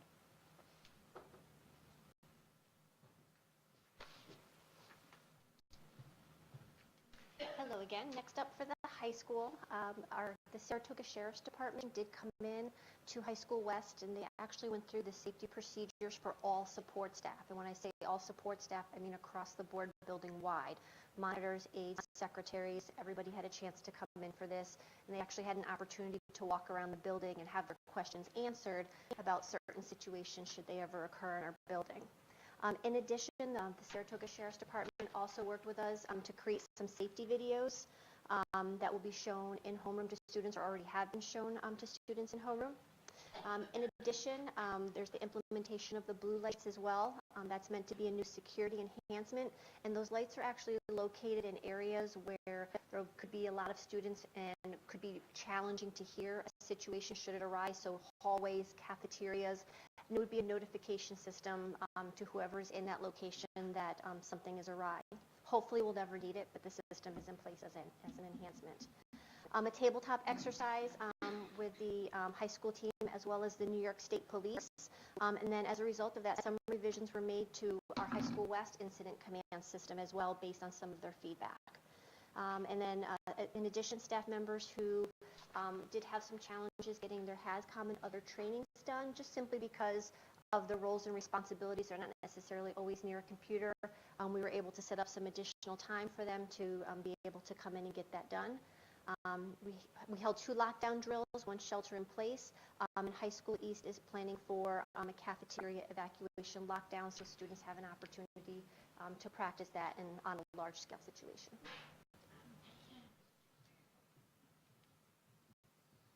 Hello, Bob Mooney, Assistant Superintendent. The district piece is a series of what I refer to as safety sniglets. We focus on things that transportation's done, the school buildings have done, and then also just leadership itself.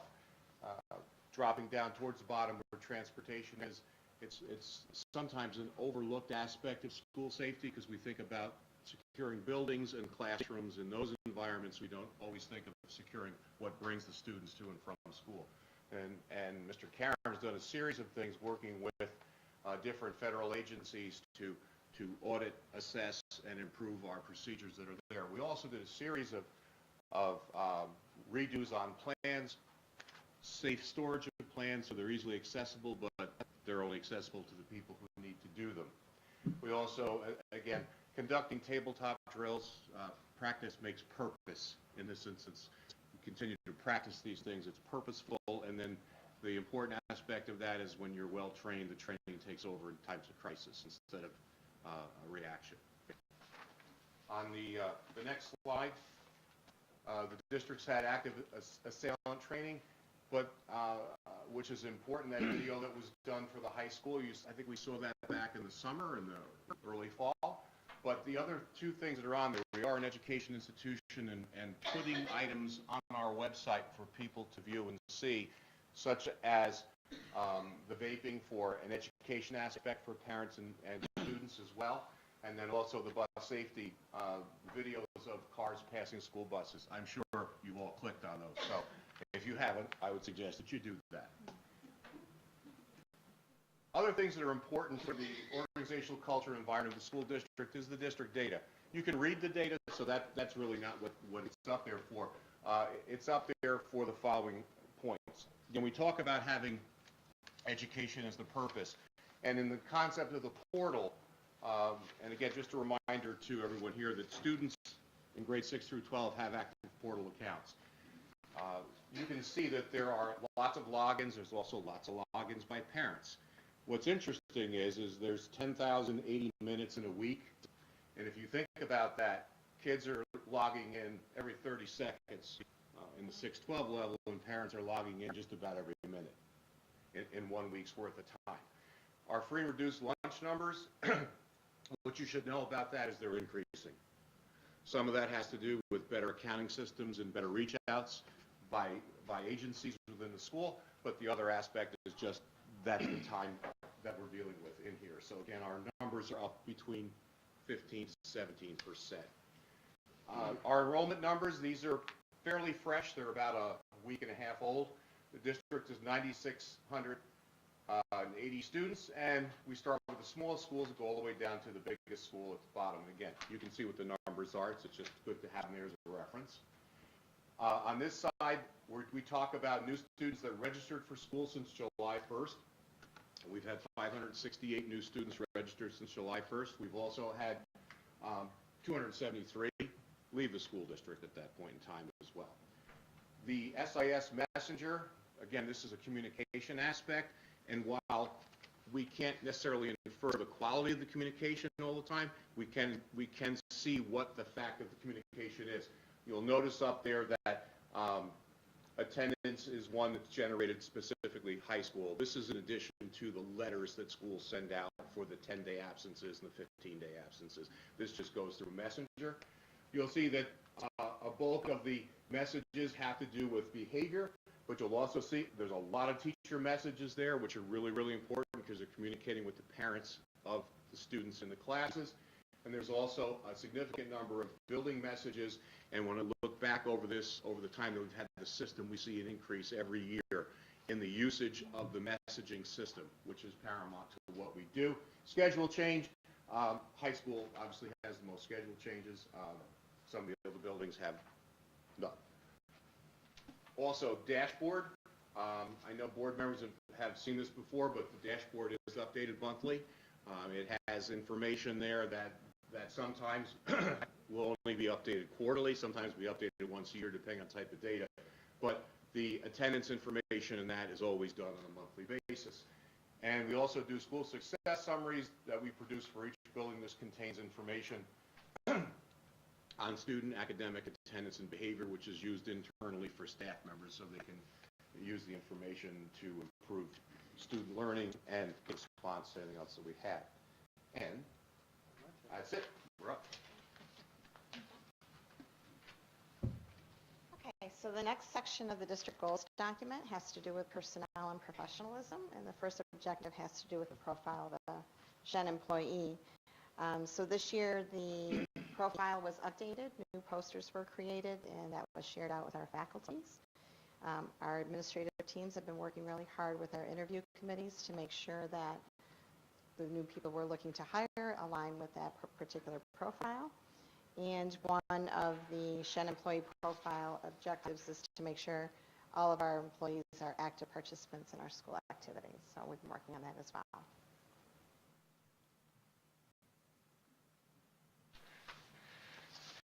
When you look at the bullet number 2, when you look at the special ed, I think that's a remarkable thing. Anytime that you can give kudos to folks for their creative lessons is great, but to take the document, and we refer to the document which is over on the wall there, that is so important, and any time that folks are using that to improve their instruction, I think is a wonderful thing. So I think it's a great thing that the special ed department is sending out those types of kudos.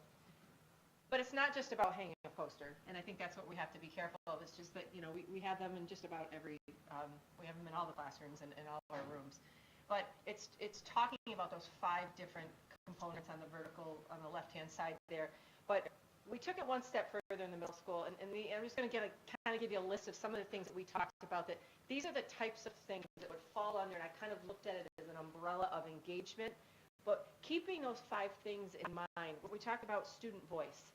We talked about student choice in their work, cultural awareness, having consistency and expectations, very important in the middle school, creating innovative programs, incorporating technology, which we are doing, informing our families as best we can, which we've heard a common theme tonight, and just supporting our at-risk kids.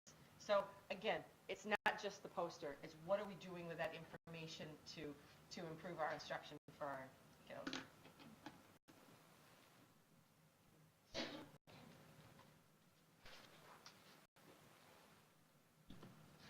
So again, as others have mentioned, you know, this objective really boils down to the fact that relationships are so key to the success of our students. we work at the high school this year and every year to make sure that our staff are able to build trust, understand our students' experiences, and ultimately empower them to be as successful as possible. The first two examples that are listed up there that you have heard a little bit about already this evening, the Freshman Give Back Day and the Day of Acceptance, those are crucial to talk about here because those are examples where we have had a chance to have our students and our faculty and staff sit side by side and work on some of the pressing issues that we face as educators, whether it be demonstrating pride in our buildings and beautification projects to discussing multicultural issues and diversity and the need to make improvements there. And I think that goal of having students and staff work side by side and have ownership together is important to this goal for sure. We've also made a big push this year in particular to try to provide important professional development for our monitors, both at High School East and High School West. These folks are often really the front line that students encounter. It might be the first person to greet them when they walk in the door in the morning. Students that are having a bad day, they're in the hallway, they're going to run into these folks. And we want to make sure that they're equipped with the right skills to help create a positive environment, to make connections to those students, to understand some of the mental health challenges that those students are facing so that they can continue to help us contribute to a positive environment in the hallways, in the classrooms, in our schools in general. We also, have really tried to work, as others have stated, to not only hang the poster. We had a very thoughtful and meaningful process in terms of revamping the profile of a Shen employee, and we want to make sure that we always reference that, discuss that, and use that as we move forward to work with our staff. Thank you.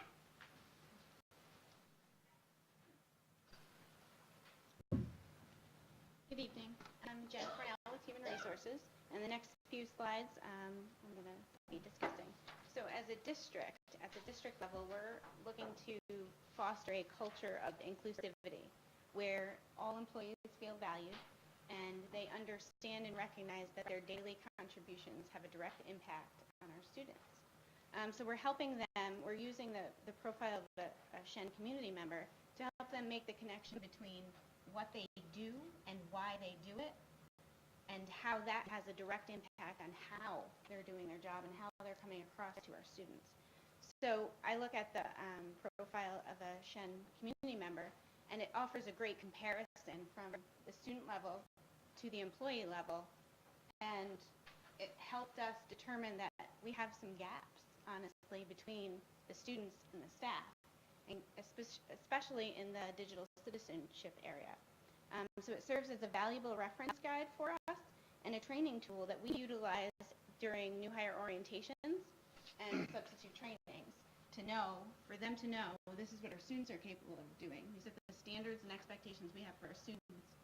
Similar, these are the standards we have for our staff. So as we look forward to closing the digital gap between our students and staff, we're continuously using this tool as a guide.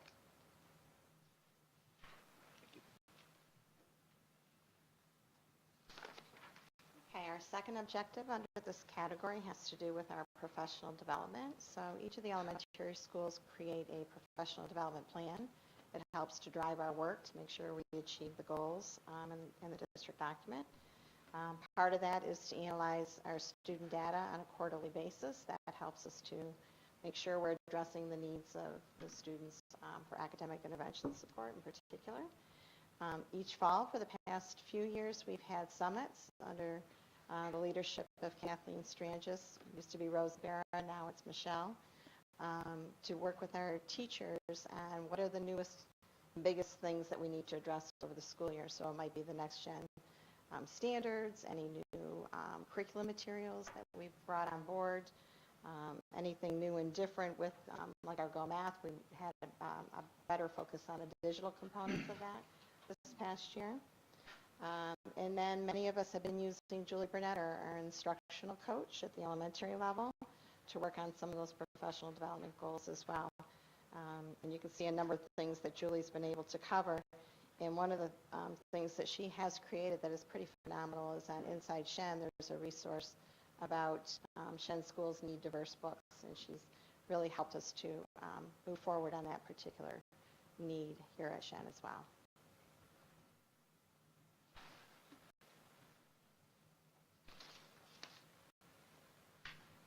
So the structure of the tri-building complex can often present some unique challenges, but occasionally it also provides some wonderful opportunities. And what I want to highlight for you here is the tremendous amount of teacher-led professional development we're really able to offer here in the middle school. We have a lot of wonderful teachers who are very, very talented, and as middle school administrators, both at the building level and academic administrators, we really want to foster a sense of leadership amongst our faculty. So we do ask them to present, and they're excited and motivated to present best practices with their colleagues. Again, from this system, we do get a lot of positive feedback from our faculty who are excited to hear what their colleagues are doing that are new and innovative in their classrooms. And this is something we'll certainly continue to do in the future. So as we talk about professional development, some of this you've heard, which you probably should have, because it should connect to some of our other goals, so classroom experiences, or our PD doesn't match it, right? So all these things do connect, and you see the professional development there tying into the engaged classroom, the one-to-one rollout, those kind of things, because that's the classroom environment, and of course our PD is going to match that. We talked about the three-part series, the Art of Understanding Our Students, and we focused a lot on the rings of culture, and not just the differences, but also similarities. Spent a lot of time on age culture. We did some modeling, we did some skits, we had a lot of fun with it, and we had some peer sharing in those meetings, and you saw the stuff we did with support staff. Again, just bringing everyone on board in our buildings, not just our faculty, not just our administration, but the entire group of our employees with our students.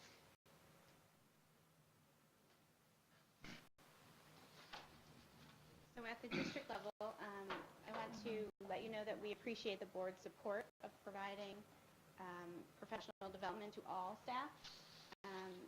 We are looking forward to the Superintendent's Conference Day coming up in March, where it's another paid opportunity for support staff to hear actually from Dr. Robinson himself the message from the district and obtain some additional professional development. You've heard this evening that all of the great things that are happening throughout the district. I'm not going to reiterate all of that, but you've heard that a lot of the buildings and departments are providing job-specific trainings, as well as in the areas of safety, health and wellness, and digital citizenship. Anna Sugarman, I want to give her a shout out because she's worked with a number of the departments, specifically on the support staff side, to kind of raise the bar. So we're focused on continuing documenting our procedures and processes so that we can better cross-train personnel so that we don't have a single point of failure.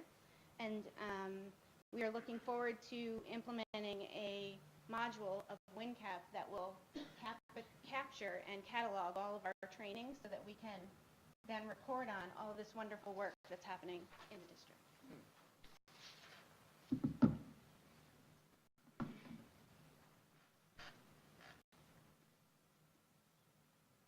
Hi, I'm Katie Hedwell, Director of Food Service. And just to reiterate kind of what Jen said, is that we continue to expand our PD offerings to ensure proper trainings for all staff. It's a non-instructional and instructional. And it's critical that we include all the staff in these trainings, and then we offer them at different points during the year. So this ensures that we capture everybody and that we provide refreshers as needed. Sometimes we just need that little extra. So working together, HR and professional development have worked to provide all support staff with training in mental health, cultural competencies, and effective teams. And just to give another kudos to Anna, she has done a wonderful job with the support staff for the trans department and food service. So she's really taken the time to sit with all of us, come to our meetings every month, and and the staff just absolutely responds to it wonderfully. So mental health awareness, safe school practices, vaping, working with English language learners, and trauma-sensitive practices are just some of the areas that have been focused on so far this year for instructional and non-instructional staff.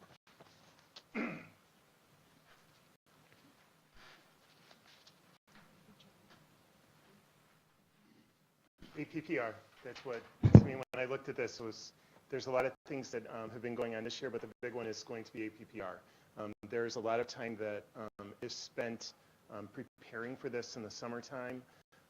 Dr. Wood is doing a lot of the closeout work with Mr. Amelia and doing all the numbers work, and then we're starting right away and organizing the observations. She's sending out lists. We're waiting for those lists, and then we're doing all of those meetings and the great conversations that we have, but APPR is a big one. The other one I have to give kudos to the hiring process as well. Anyone who has gone through it here at Shen knows that it's rigorous and we're looking for the best.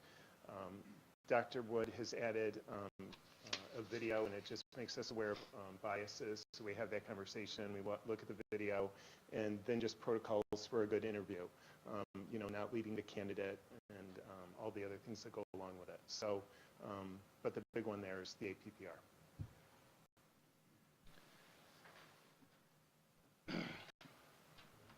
Going to be piggybacking quite a bit off of what Mr. Pace had to say. As the middle school team was looking at this particular slide, one of the things that we came to was the district leadership team really has a clear and concise set of procedures for hiring folks. And we found it leads to very consistent outcomes and ensures that we're hiring the best people for each of our positions that we need to hire for. We see this at the district level when we're hiring people like our school resource officer, all the way down to the building level where we're hiring instructional and non-instructional folks. So, thank you.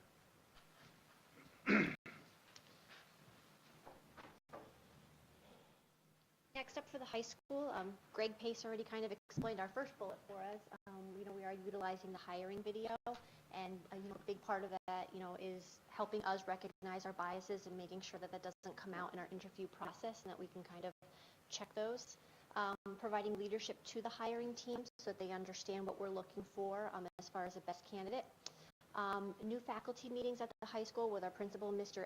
A, to discuss items such as homework and grading, evaluations, APPR, more of like a roundtable discussion with the teachers, and then also just utilizing the APPR process with all staff and having professional conversations.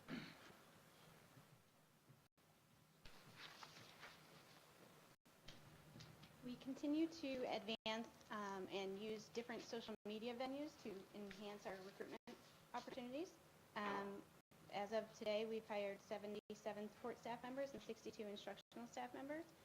And we're looking at, specifically with the support side, hiring documentation, the interview process and materials, updating those so they're more in line with the instructional side. As well as we're continuing to look at our new hire orientation and make adjustments as necessary to make sure that our staff members are getting off on the right foot.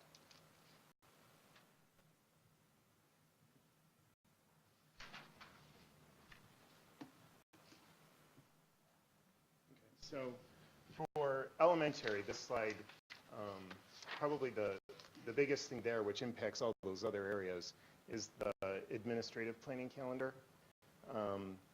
That's really our Bible, and we talk about that at our monthly meetings, and that guides us all year.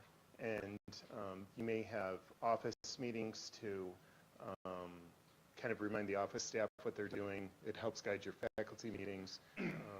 So that calendar helps even set you up in the beginning of the year with what Lisa was talking about when you're setting up your professional plans for the year and your planning and your training that you want for your staff. So that's a big one, and that helps with the transition plan. So for that Carrigan and Arenda principal coming on, they're going to have 6 members who are going to be able to assist them, and that calendar is going to be really important to them.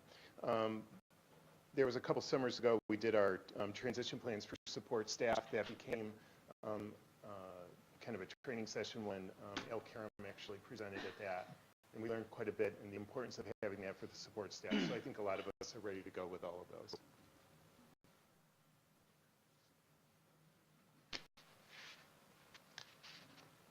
So I'm just going to sort of use this opportunity to selfishly plug the first bullet. I am the new administrator in the middle school. And all kidding aside, I've been very blessed to be surrounded by a really great group, experienced leaders in school administration, and I've learned and grown tremendously so far this year. But we're a big team, and we all support each other. We do that daily, and you can see different things we're doing, but we really sort of rely on each other and expect each other to lead daily, and we support each other as needed with the support we need to ensure really that our teachers feel supported, and are able to turn around and give the kids in Shannon a really great middle school experience.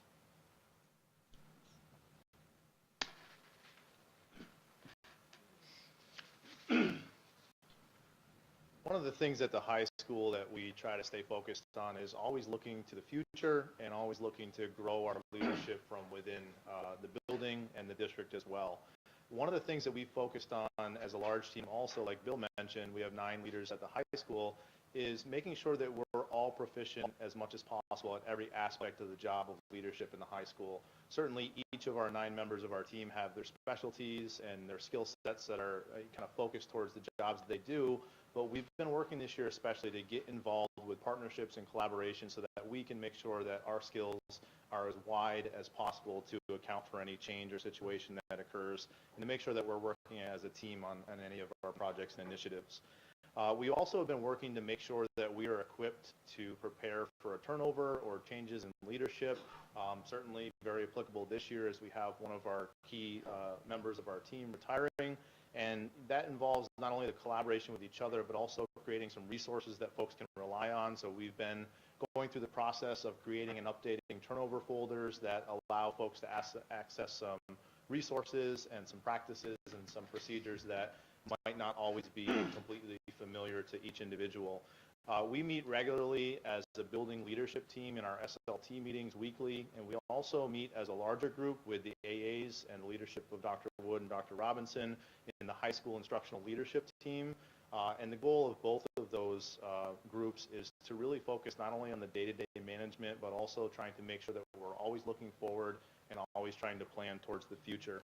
We've had a tremendous positive impact on the functioning of our SLT team, and especially the practices and procedures of those meetings with the help of Anna Sugarman this year. She's been working with us, specifically the SLT team, to do some team building and some professional development activities that I think have really had an impact already and hopefully will continue into the spring. We also have really tried to push forward the idea of empowering teachers and, for that matter, other staff to identify their own needs, to develop their own professional development opportunities so that they can have a greater buy-in and ownership of those informative sessions. Thank you. I would almost mirror what Lucas has said in that we have been, again, documenting procedures and workflow plans, transitional plans. We're reevaluating and working with civil service and how we can update our job duties and job specifications to properly align with what's actually happening out in the district. We were successful in transitioning the new director of facilities to the district, and we'll continue in this effort. We have a lot of employees here, so trying to get it all done. It's good to hear that it's happening in the buildings as well as in the district office.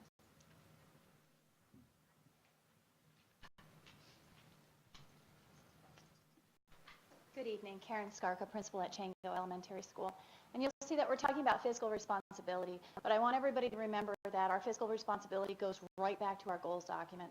You've been hearing about culturally competent opportunities for our teachers to train, for our students to have these experiences. If we are going to do that, we are going to have to make sure that the supplies, the materials, and the equipment that we have in our classrooms for our students to use, for our students to see, so they can see themselves in culturally responsive libraries that are right there in the classroom, that they don't have to leave to go and find that.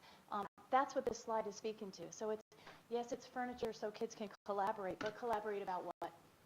We want them to be collaborating about the life experience that we want all of our Shenendehowa students to have, and we want all of our Shenendehowa students to be able to walk into a classroom and see him or herself there, not because it's a certain month of the year and not because it's a certain day on a calendar. We want them to have what they need and what they want right there, right at their fingertips. So we're very excited that we are going to be pushing these diverse books, culturally responsive libraries into all of our elementary classrooms, and we're going to see where it takes us. We're also going to be looking at making sure that the classrooms of today are meeting the children who are our futures of tomorrow.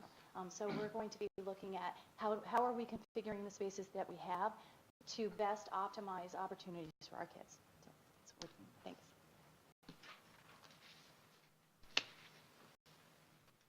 I want to kind of take a little twist or turn with the fiscal responsibility.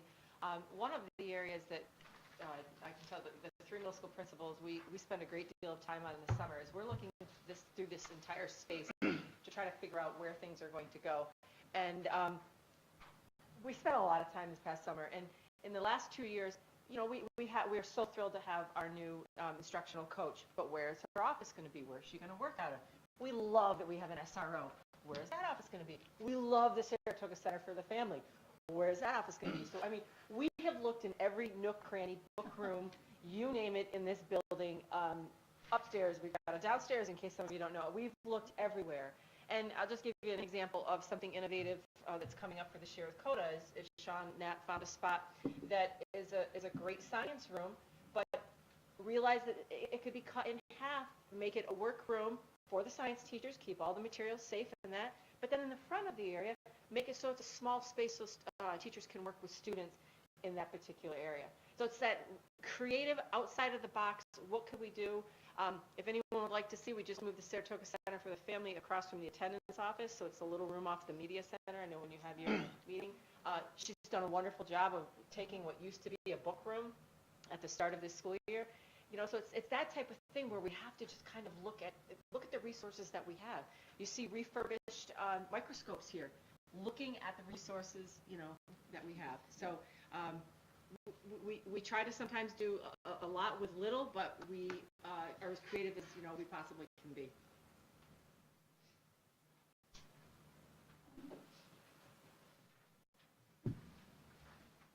So at the high school, some of what we have done, we actually submitted a proposal for High School West. Again, it's just a proposal looking at repurposing the main office space to incorporate the new student support counselor as well as our school counselors and school psychologists to create more of a student support center that you would see at High School East.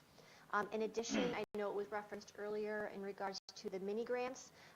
Some of the ones that we have looked into, an example would be the dry erase boards for our math department.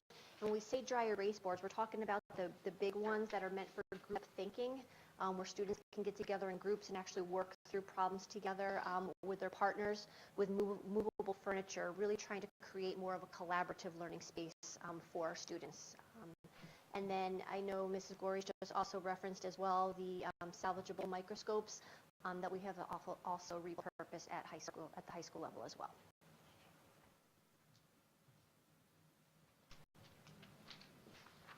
Continuing on the theme of being fiscally responsible, which is something that is near and dear to all of our hearts, Sarah Chaffee continues to remind us of the resource that is RBERN, which stands for the Regional Bilingual Education Resource Network.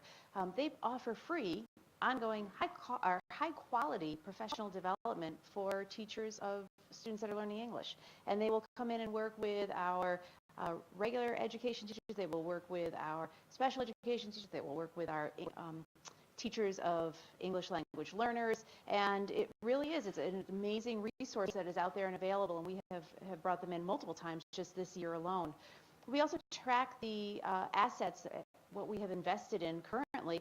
We're in the process of onboarding a school asset manager. That's the technical name for it. It's a system, a database that will help us track all of our assets, and we're working through moving things from a more antiquated system to a newer system so that we are really carefully tracking what it is we're investing money in the school district. And right down to what was mentioned already is how are we investing new monies, and are we investing monies in the most appropriate ways? And right now we're looking at how can we possibly repurpose monies that typically go to traditional furniture and use that toward new style furniture. So it's really looking at how to be fiscally responsible from multiple lenses.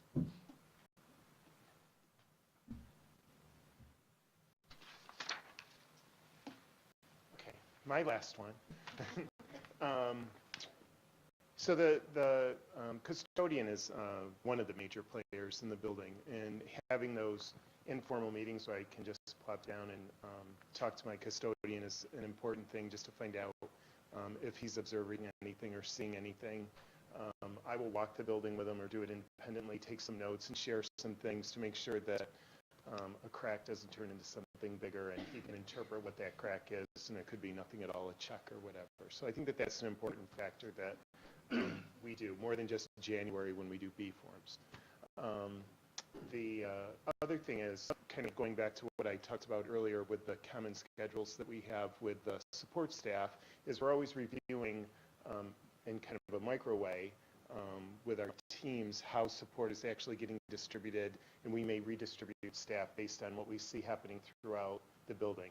First grade, sometimes in January, and after the first marking period, needs pop up, and we have to do some shifting around of our needs. So that's one of the things that is meant by that. But then in the bigger concept, what the team can do is sit down as an entire group and look at our distribution over all 8 schools and see how that's actually working within the buildings, and seeing the numbers of students, as I said, the number of students working with groups, what is the Fountas and Pinnell spread, you know, what is those individual groups looking at. So that's just some of the bullet points there.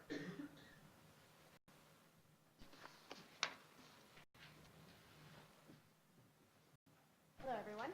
I am Lisa Young. I'm the middle school special education academic administrator. So I only get to have one slide tonight, so I guess I'm kind of lucky about that. And fiscal responsibility and special education, I think, are very important and obviously go hand in hand. Programming as well, and ever-evolving needs of our special education students also go hand in hand. So one of the things that I know that I do, as well as the other AAs for special education do, our projection time is right now. So within the last month, I've been meeting with all of the teachers, grades 5, 6, and 7 for me. We meet on every single student. We go over the projections, what we think the students need going forward for the 1920 school year. We meet on what we think the programming may be, what their needs will be, how we're going to plan forward with that.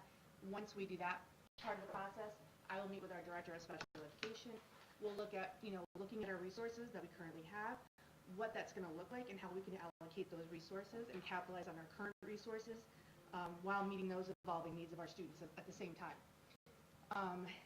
Then, once that's completed, I meet with all the building principals, the school counselors, really with that team, collaborative, work that we do. It really does, it's nice because it ensures the accountability of everybody. We work as a team to kind of look at our programming, look at our numbers, and making sure that we're meeting the needs of the students. We're utilizing our current resources, and we're planning appropriately for next year. It's not just done right now, though. We are going to be doing that over and over and over, probably until the end of August. Because we'll get transfers and people will move in and out. So it's a very, very important planning process, but it's very also useful for our resources, planning fiscally, and planning for the needs of our students.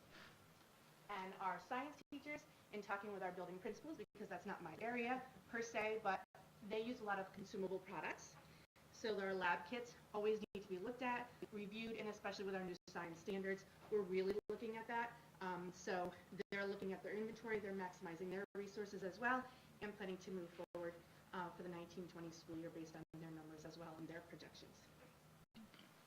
Thank you. And the overall theme for most of the bullets on here is reviewing resources. We always want to talk about adding, and that's a great thing, but that doesn't necessarily always happen without reviewing what we have. So sometimes it's not just adding, it's becoming more efficient in an area, and there, in fact, you've been more fiscally responsible, you've added something. So we do that, for one example, Dr. Wood, the academic administrators, the high school team, we meet, we look at course sections, we look at numbers, we look at enrollment, we do it historical, we look at data, we look at performance. So before it even gets to IPAC, which some of you are on, there's all these conversations that happen before to see if it even makes fiscal sense to add something, or see if we really need it, or if we need to actually take something away or make adjustments. And if we jump forward to the next, couple things to highlight here. Obviously, the SAVE committee is large. We've integrated a number of community stakeholders there. As you know, we have SROs, and we've worked to establish protocols and expectations with them. And part of that protocol and expectation is flexibility on both our parts because it's new, and kind of learning that process and making sure we're giving our students what they need. If you know Mr. Karam, he preaches accountability and safety. So reviewing field trips. We have a number of policies related to field trips, but we always have new faculty coming in, so making sure they're up on board, make sure our new administrators are up on board with what our procedures are there. We utilize technology, so Team Drive has been a great thing. We have access to it as the administrative team to keep our safety protocols in there. It comes in handy, especially if you have something that happens, you can refer to that really quickly. To give our food service and Katie Headwell a little plug, we had the SCD audit that happens once every 3 years, and not only were we successful, we're actually used as for other districts to come in and look at best practices because we were that successful with what you see there. The TOP process, if you don't know what TOP means, it's total opening protocol. I think that's what it means. But the TOP process, a picture, total opening picture. So protocol picture, but that process is something we look at when we're ordering technology stuff. So we'd sit with Ken McDermott and go through that process.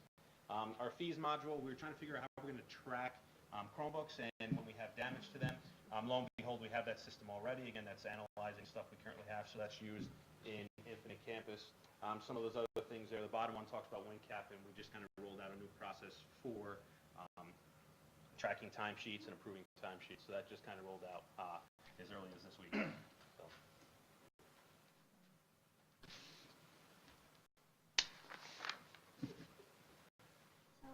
We are still within the fiscal responsibility domain, and this is objective 3 that talks about resource allocation. I think something that resonates with me these last couple of slides, everyone talks about the collaborative nature and the need. And in this particular area, I think it's absolutely required.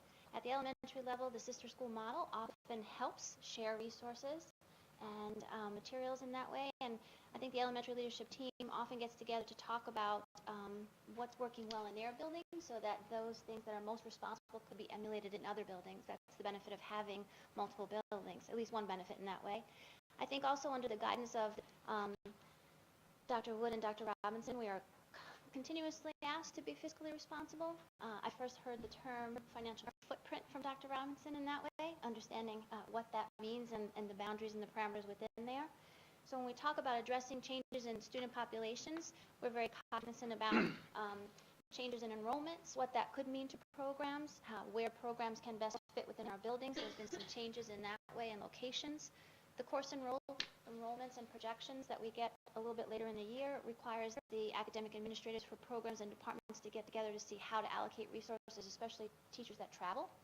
Where can they travel? How can we make the most of their instructional day in that piece? The audit piece in terms of usage of curriculum tools, these are just a few that were mentioned that came to mind, but these are licenses that need to be reviewed. Are they being used? Because it's one thing to have the tool in place, but as Robin often points out, is it enhancing learning? And if so, how will we know that? And so we take a look on the back end of things, and I give a shout out to Gail Petrofesta. She often helps manage those kind of licenses behind the scenes. And then we go back out to teachers and say, if you're not using it, why? Because maybe it's not an investment we want for the long term, and we examine our contracts with our vendors in that way. And the onboarding policies for new curriculum, it's important that we have these conversations in terms of what are our contracts consist of. Do we have leeway in there for flexibility based on usage? So it's an ongoing conversation with that fiscal responsibility.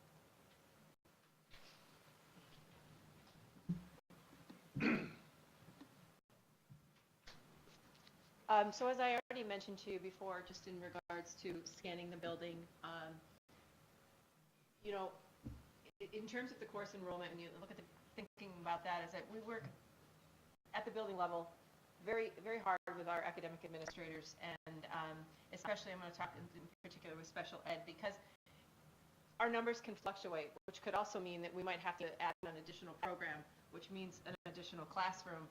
And a lot has to go into this because, as I mentioned already, and I won't bore you with the details again, but space is limited. So we really, again, we have to be very creative.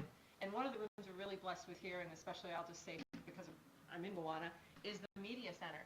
And so we're kind of in a wonderful time where we have a makerspace program. We're in year 2. And how do we boost that makerspace program? We're hopefully getting some 3D printers. We also have to remember we spend 30 to 40 days out of the year working, scoring our ELA and our math tests in that room. So we can't have this crazy makerspace happening at the same time when we have 25 people in there scoring. So we have to kind of figure out the best needs for the kids. We have to meet the best needs for our staff, but also be able to provide those wonderful things for our kids. So a lot of decision making goes on, and you may walk in and say, oh, the media center has this, but there was there was multiple conversations that went into making that one particular decision.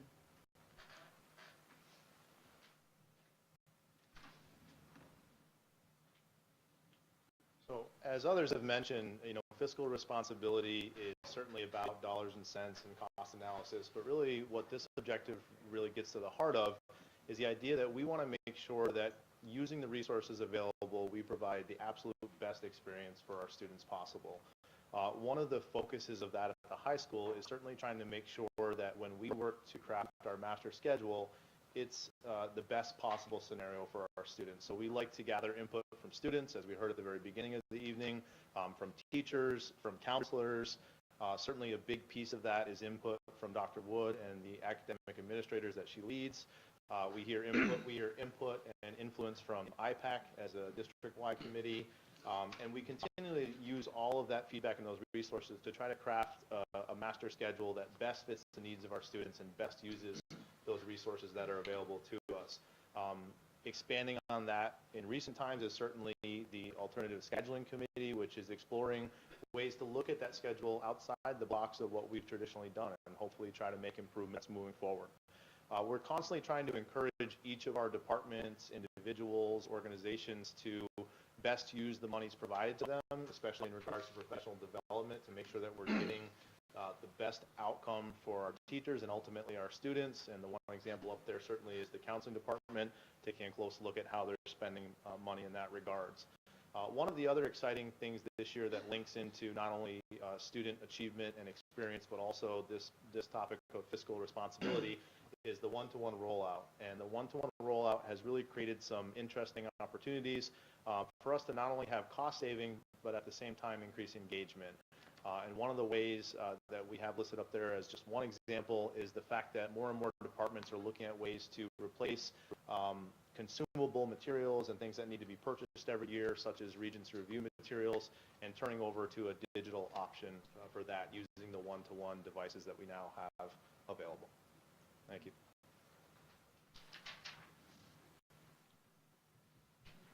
Good evening. I'm Becky Hull. I'm the district treasurer here at Shen.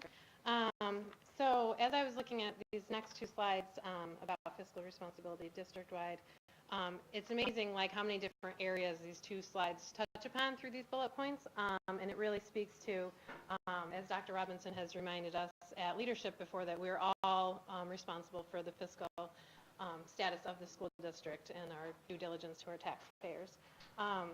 So just a couple of highlights here. One thing, the Board of Ed policies regarding GoFundMe and other kinds of fundraisers, it's very heartwarming to see how much our students want to help others and the fundraising that they do for that. So we worked hard through Becky Carmen's office and Kathy Wetmore-Chase to make sure that those policies are in place to control that activity. Many different RFPs and bids go on throughout the year so that we're always making sure that we're getting best pricing and best services. As you drive around campus and around the off-campus elementaries, you'll see new playground equipment through our capital project. And we made sure that there is ADA compliant playground equipment so that all of our students can get that social and physical benefits. Also, since our employee benefits are in excess of $20 million or even more of our annual budget each year, just to mention that we are always looking for ways to be more fiscally responsible in those line items. So we've joined a BOCES consortium and negotiated plan adjustments, and we're always changing benefit plans and not benefit plans, but benefit rates for employees. So on the next slide, just to mention the 2019-2020 budget development webpage has been updated. It's a great opportunity to provide more transparency in the budget area, and the Bob Mealy's department recently enrolled 737 students during kindergarten registration. Most of those will be attending Shen in the fall, and through that process and ongoing enrollment, they will be looking to launch their online enrollment program.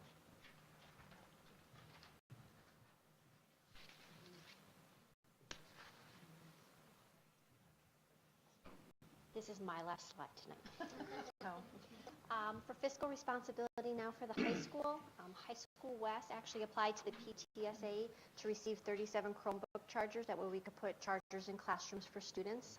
They didn't necessarily have to go to the help desk, so they could remain in class longer. Global Foundries donated the virtual reality lab to our new library at High School East. If you haven't had a chance to go check that out, it's pretty cool. The kids love it. And then our counseling department collaborated with Clifton Park Toyota to also host the admissions game, which is a parent night on being accepted into college. And then last but not least, our academic administrators were involved with the renovation of the science and tech facilities to better meet the needs of our students in the future.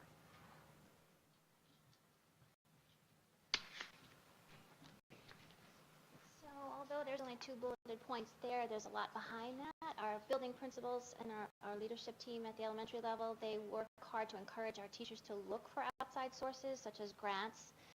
We work together with our PTA in each building to find funds and take advantage of their fundraising opportunities in that way. And then also the very proud Karen Skarka just talked to us about the diverse literature pieces there. So the grants that are allocating resources and funding for those particular items are very exciting this year. It's a large part of what we're planning for next year.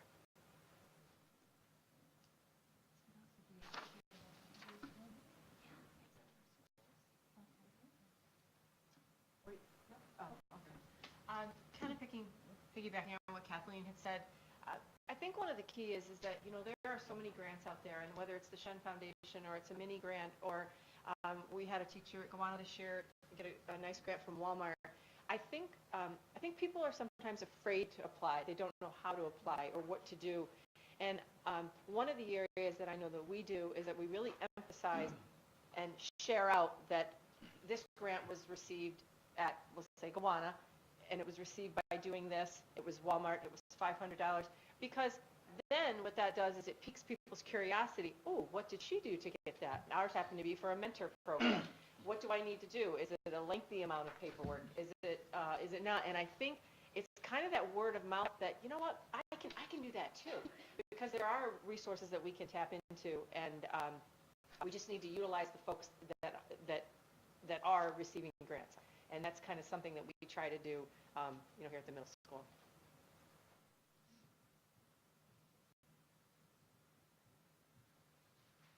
Good evening. Last but not least, as you've heard, we had a lot of grants that we've applied for at various levels for various things. Also want to plug the American Dairy Council because they also continuously give us equipment each year. Katie works with them religiously every year. We also maximize a lot of our aids that we get through the state and other federal funding. E-rate is one of those things. We do have a Smart Schools Bond Act project that's into SED that's about to be approved, we hope, and we'll be leveraging our E-rate funding as well in that project. As we saw in our mid-year projection report and our 3-year financial forecast, we're in pretty good financial condition. We do try to save a lot of money each year on every line item, it seems, through the work of everyone in this room. And we're in good shape to be able to fund our reserves and lean on those things that would reduce our borrowing going forward.